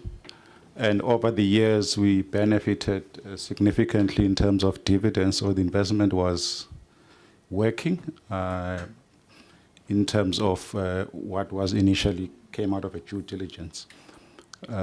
We are basically impairing it because obviously the mine has reached the end of life and we had to take a knock. But overall, it wasn't a bad investment because we did receive substantial dividends from that particular investment. Thank you very much. Thank you. Honorable Mani. Yeah, thank you, Chair. Chair, you know, if you listen to these executives making these presentations here, you will not get a sense that we're talking about the CEF group that has made a net loss of 2.5 billion in Q4 against a budgeted profit of 358.8 million, which has resulted in a negative variance of almost 2.9 billion. Just don't get that sense that I don't get any remorse. I just hear people just saying everything is okay, wow, you know? And yet 2.5 billion loss, net loss, but I'm not getting any remorse. It's like, no, we've got this. How can you have got this, a 2.5 billion rand loss? So, Chair, I just want to know, on the financial accountability, given that Petro SA, AEMFC, and SANPAC were identified as the primary causes for this collapse, they say something about lower sales volumes. The question is, going forward, what exactly will be done differently? And by when can Parliament really expect these entities to return to profitability? Then on Petro SA and energy security, the report repeatedly cites delays in Petro SA GTL reinstatement program and the inability to secure blend product volumes, while Petro SA alone recorded a loss exceeding 2.2 billion. So the question is, how much, Minister, additional public funding will be required to really keep SOA as a Petro SA operational? Just how much? And what measurable milestone will determine whether government continues to support the GTL project or abandons it? And the last question, Chair, is linked to the question I had raised before. The issue of weight distribution is just totally irrational. It does not make sense. Last time I asked for the submission to be made, so we see how can this weighting be distributed this way. Last time it was 10, 10, 10, 10, 10, 10, everything. Regardless of the impact or anything, just everything had the same weighting. Just didn't make sense. And then we asked that, can it be submitted? It was agreed. We are here today. I checked with the office. It's still not submitted.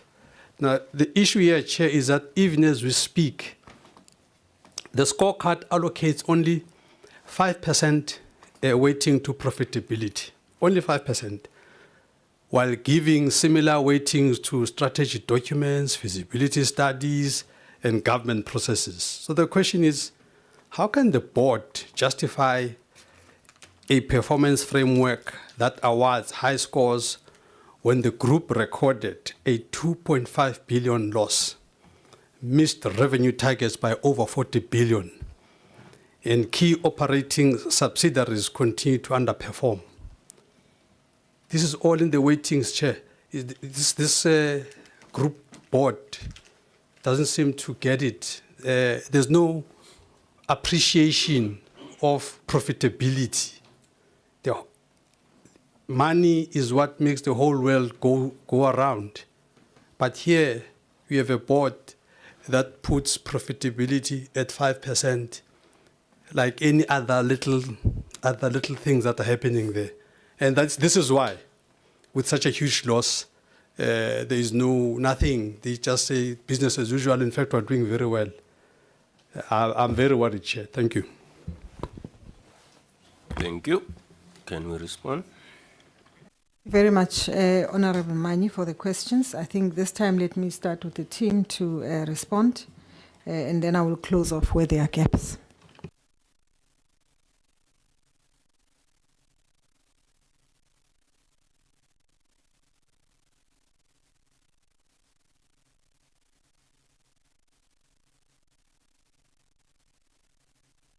Okay. Okay, let me start with Petro SA. Can you talk to your issues? AE, follow. And then we will talk to the compacting, and then I will pass on to the Honorable Minister.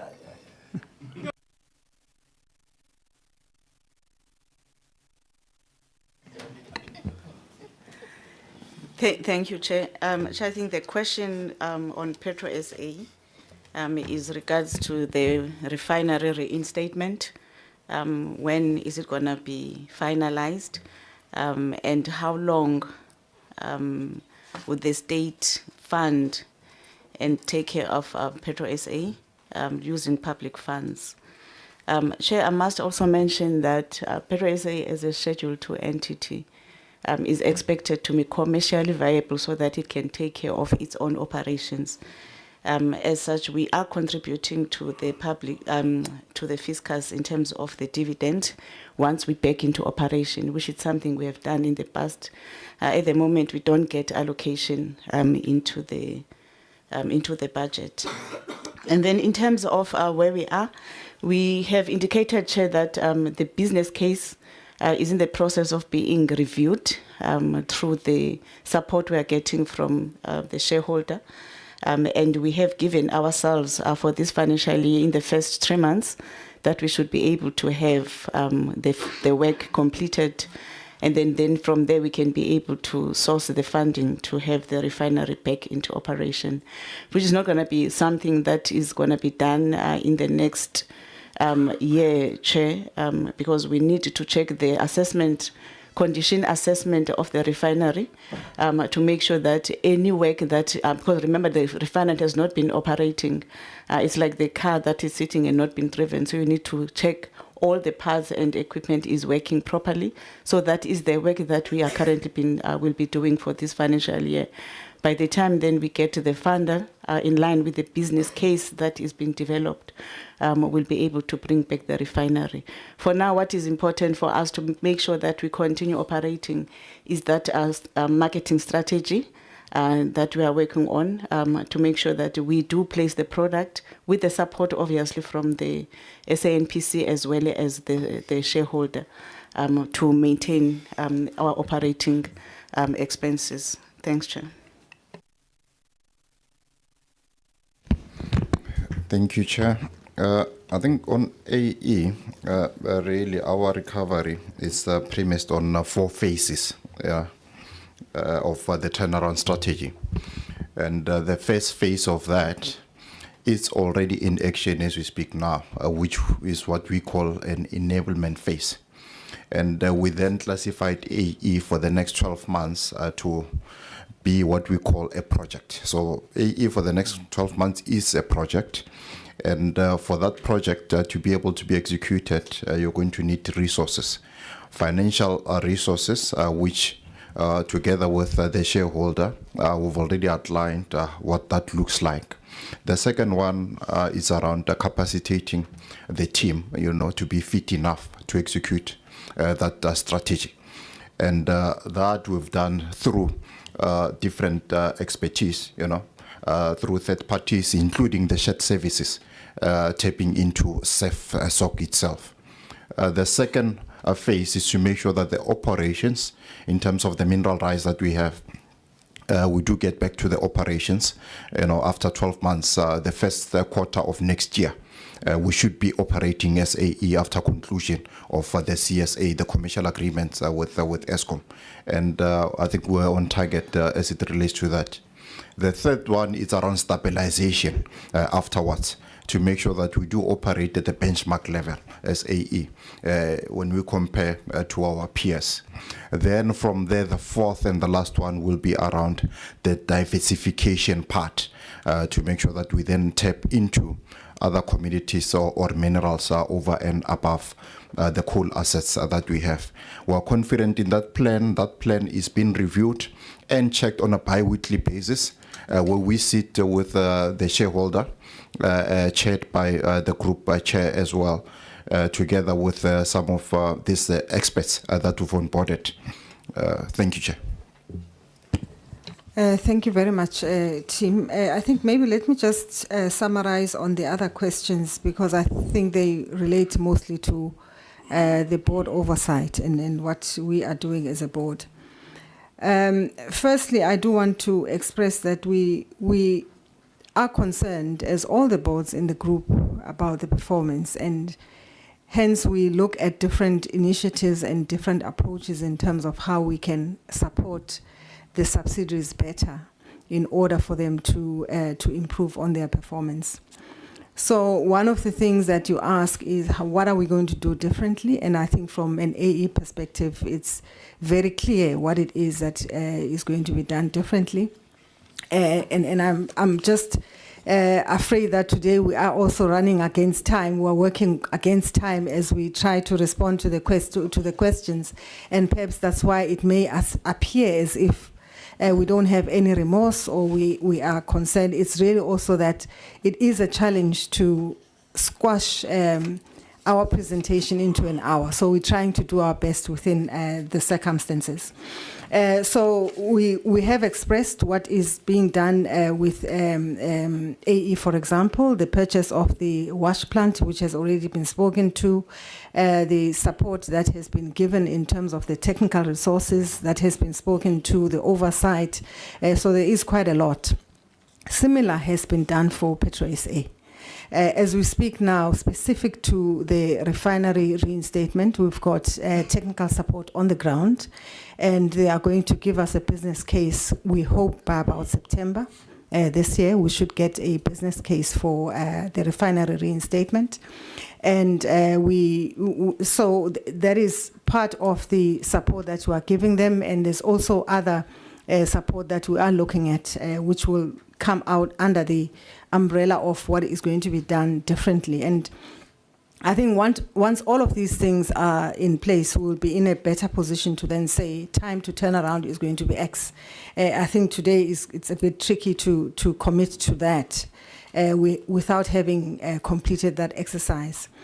I think on the compacting, we acknowledge that we had committed that we would give something in writing, which we haven't done yet. I think this meeting also maybe just caught us by surprise, but I commit that by Friday, the team this Friday will submit something in writing that really talks to the principles of how we do the compacting and so on and so forth. So I will commit to that. But there is a methodology and, a lot of work that goes into how each subsidiary actually looks at the compacting process, which we'll also look at as the board. And I'll pass on the Petro SA issue to the Minister. Thank you. We receive no public funding, Chairman. We don't get any public funding. We are expected to make money and give money to the fiscus. When we operate at a loss, we don't give that money to the fiscus. But the expectation that we'll give money to the fiscus, we don't receive any money. We're expected to turn these operations around so that they make money. They're business entities. So we're giving you that assurance. So the question that says, how long will we get public funding? We don't get nothing even now. I must register here that we have our own issues with AE. We've just lost a CEO there, and we accepted the resignation of that CEO. We're hoping that we can put together a more active team in AE, because it is a state-owned mining company. And to me, for the longest of time, it was run by intelligence agents rather than mining professionals. We are changing that. It takes time to between the intervention. There is something called a time lag between intervention and the results that you see. That is what we are working on, is that time lag, that it must be shorter, it must not be long. On the Petro SA, we have asked for assistance to have the refinery operational. We are working on that. I've said to the team, I want to see Plant 1 operational. Because if we get Plant 1 operational, you instill hope. You will move to Plant 2 and 3 much later. Let's see that we're hard at work. We're trying to get Plant 1 operational. By 2027, it must work. And then we can move on systematically, plant by plant. Thank you. We're not, the weighting of profitability at 5 is more reasonable than just exaggerating it. Actually, out of 11 entities, only 4 are making profit. That itself tells us the message that we must pay more attention to the overall entity as an entity. Honorable Minister, I don't know whether you had the follow-up question from Honorable Man. He was asking, who is Jimmy? No. Jimmy, I'm Samson. Myself. I don't have the freedom to change that name now. It was given to me. It's my name. He was given the name Jimmy. Now we want to change it. I can't change it. No, we accept the answer. Honorable Mufokeng. Thank you, Chairperson. We welcome and appreciate the presentation by SEF. Chairperson, during the corporate plan engagement and with this year's APP discussions, the committee raised serious questions or concerns about Mosel Bay gas to liquids plant remaining inactive due to unresolved challenges with the strategic technical partner as well as the funding gap with SEF raised in the discussion, with the entity unable to confirm a board decision on the facility's future, that being the reason given at the time. Now, can CEF report with reference to Q2 and Q4 performance? Can CEF also confirm whether a formal decision has been taken on the GTL plant future and what the cumulative care and maintenance expenditure has been for financial year 2025 and 2026, and if there has been any developments in this regard? Thank you, Chairperson. Thank you. Responses, please. All right, let's start with Petro SA.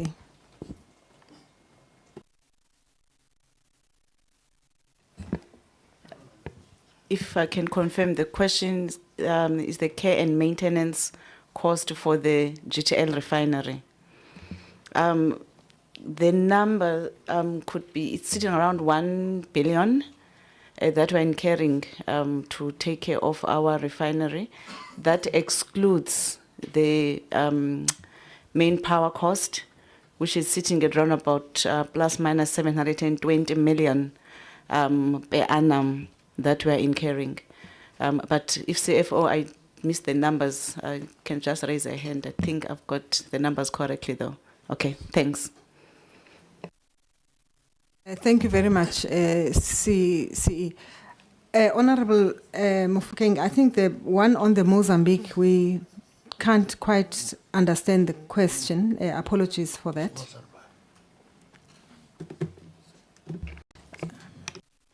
Do you want to? Maybe is the chair through you, is the question on the gas leave and what are we doing about it? Okay. No, I think the question has been confirmed as the gas leave and what are we doing about it as SEF. Then I can proceed through you, Chair, to answer it. So the first thing, Chair, to indicate is that when SEF realized that Sasol and other players in the market, I think, are finding a challenge in anchoring terminal developments in Mozambique in order for us to have gas come in as LNG in those terminals and through the Romco pipeline.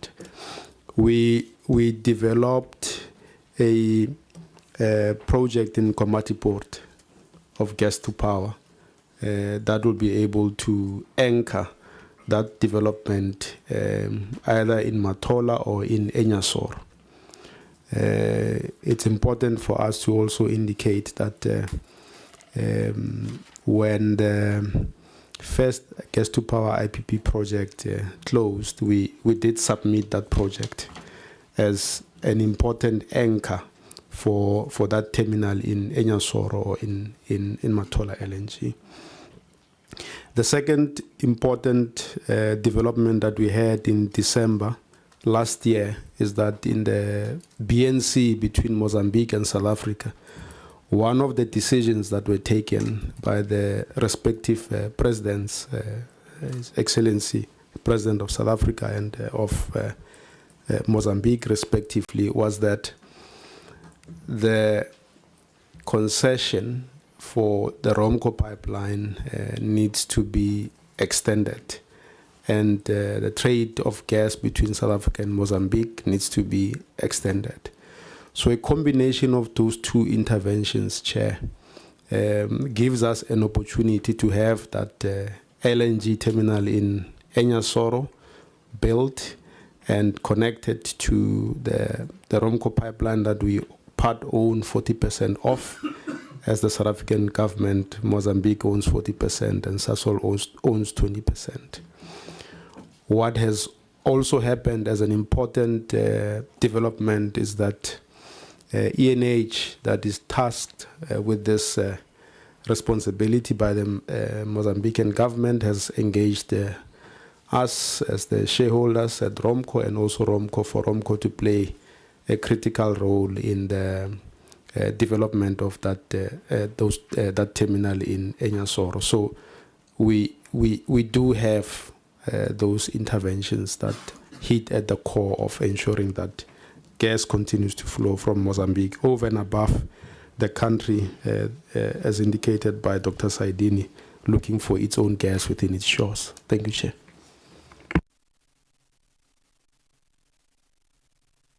We have 3 gas projects that are being undertaken by BASA. We're hoping that they will add solution to the gas cliff. I'm one of the few people convinced that the real permanent solution is discovering our own gas. And anything that we import must supplement what we have. And my own view is that we have sufficient gas internally. We are not using it because we drew laws that are aspirational than real. Thank you. Honorable Selebe. Thank you very much, Chair. I will take only 2 questions, Chair. Yeah, the punishment is not good. Chairperson, you are a chairperson.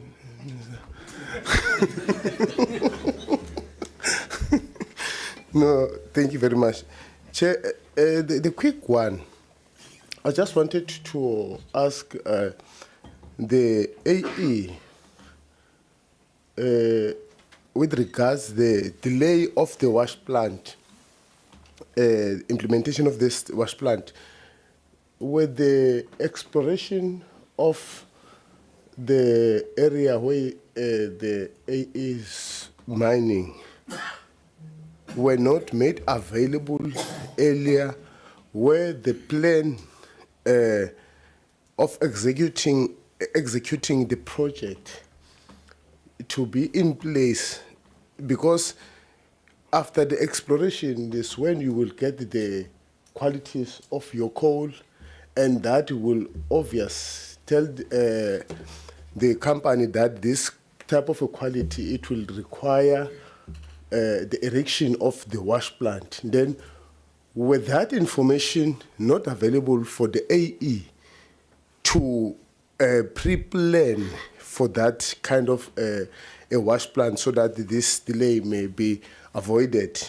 2, I'm checking as the presentation of the AE, the quattro allocation in the Richards Bay terminal.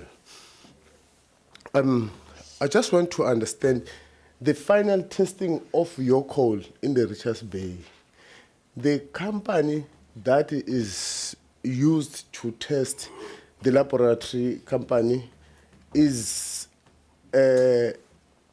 complying with the triple BE status or is it the private-owned company that is not complying with the BBBE status? I'm checking that. Thank you very much, Chair.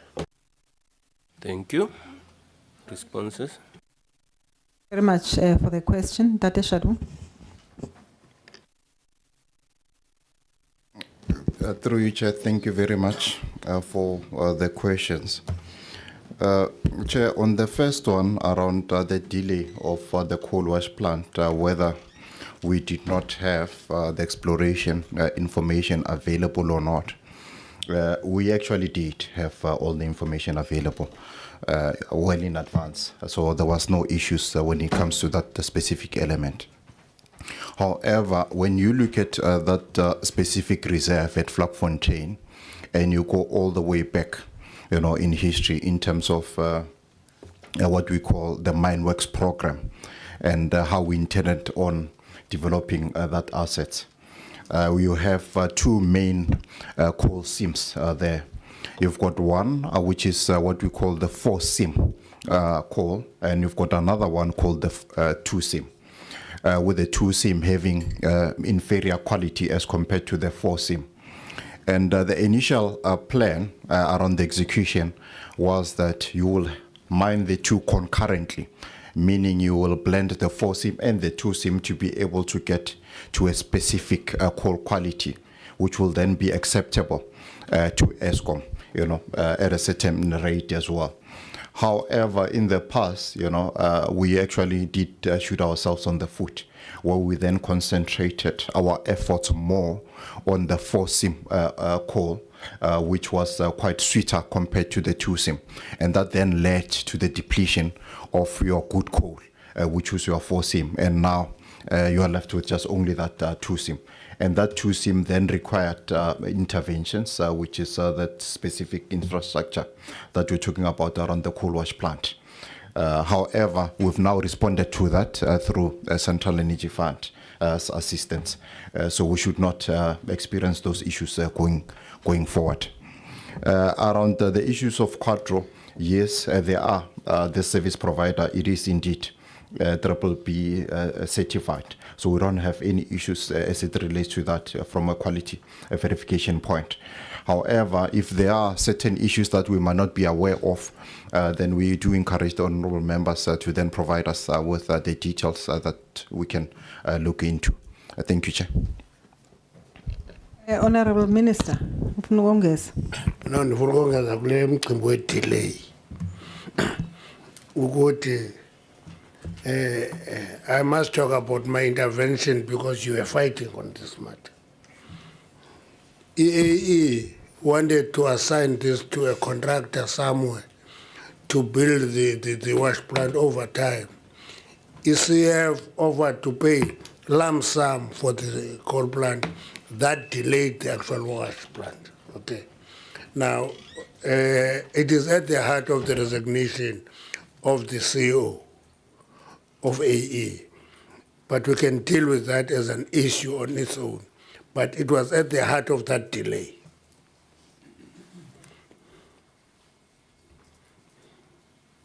There were 2 questions, and I assume they are answered. Honorable Senne.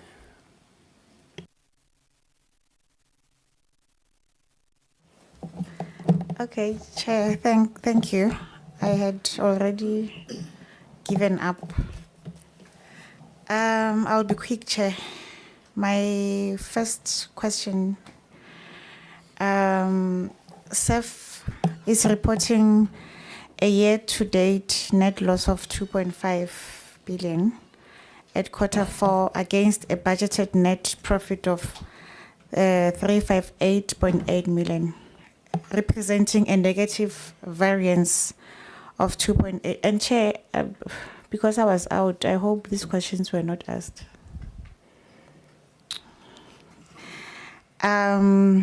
Self attributes, the minister's look is like you are repeating yourselves.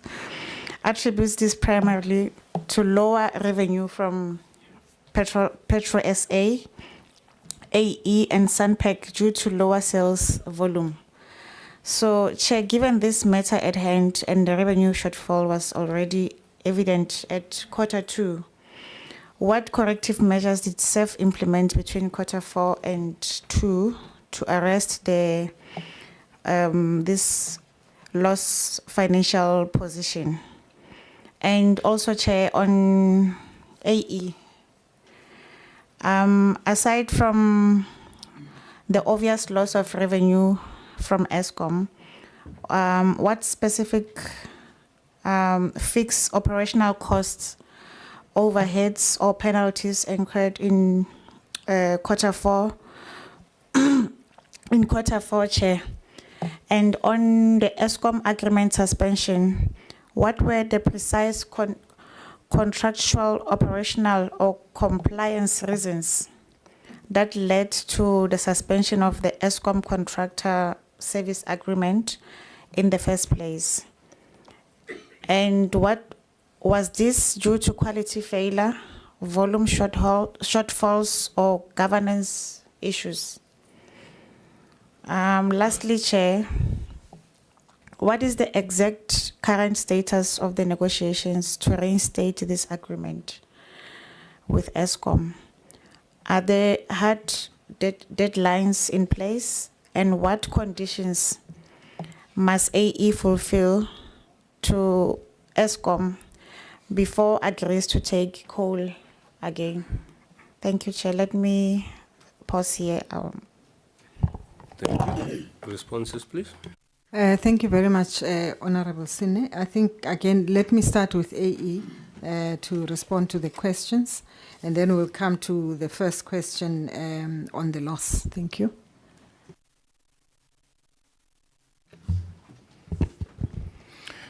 Thank you very much, Chair, for the questions.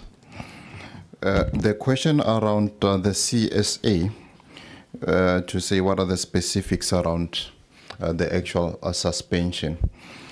In the main, it has to do with a specific clause in the contract that stipulated, and this clause came all the way from the year 2020 when we signed the contract.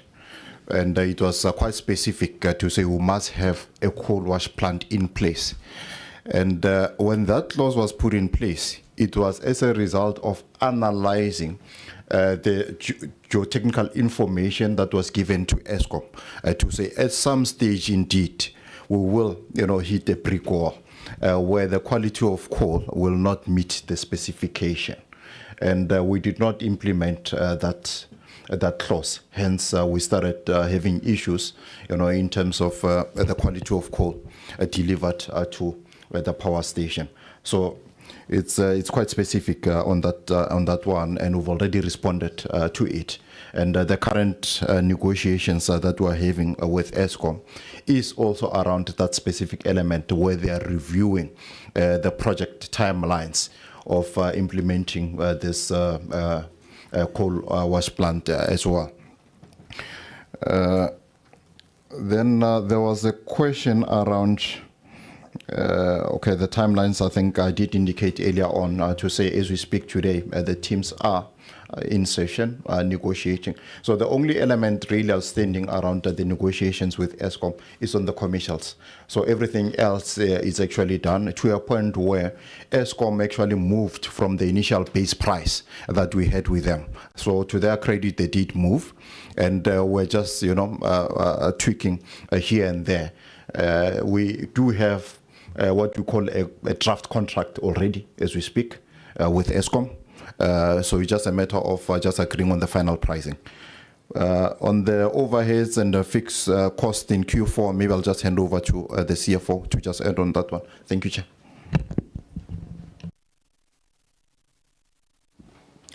Thank you, C. I think if I had the question correctly, is about what were the overheads and operating costs in the fourth quarter, since we are not operating.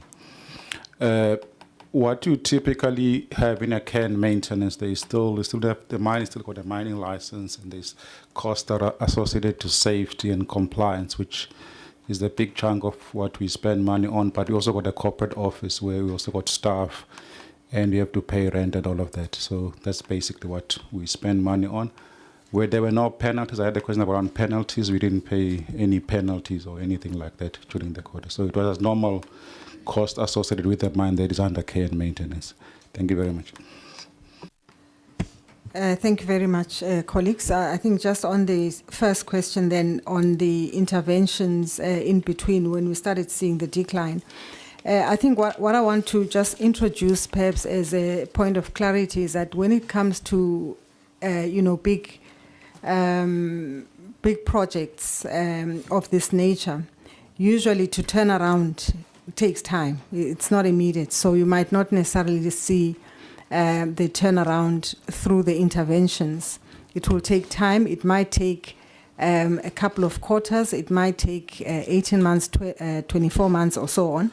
So you may not necessarily see the impact immediately. But what we try to do in our compact as well is to just show, there's a column that we show so that we can just indicate whether it's improving, it's improving, or it's flat, or it's still going down. So we do look at those things as well, just to make sure that we are implementing the right solutions. I think that's the main point. But maybe let me just ask Usi to talk to the interventions, in between, because they also indicate some structural issues, as I'm trying to explain, and I hope I'm making some sense. No, thank you very much, Chair. I think I'll start with AE. When SEF was seeing this, what did SEF do? And in relation to AE, I think the Minister did touch on it because we really demanded the procurement of the wash plant to assist AE in a manner that I think we deemed will be helpful to AE.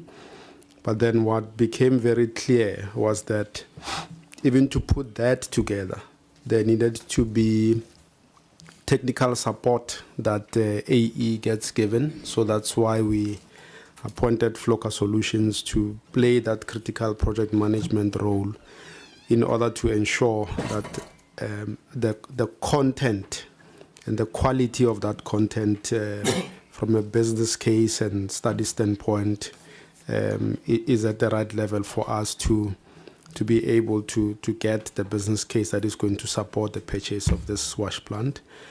And when we saw that there were challenges, we just made a decision to procure it at the level of the group in order to stop the bleeding at AE. But we also took a decision to address some of the structural deficiencies in relation to capacity there. In relation to the SNPC, I think when we saw that there are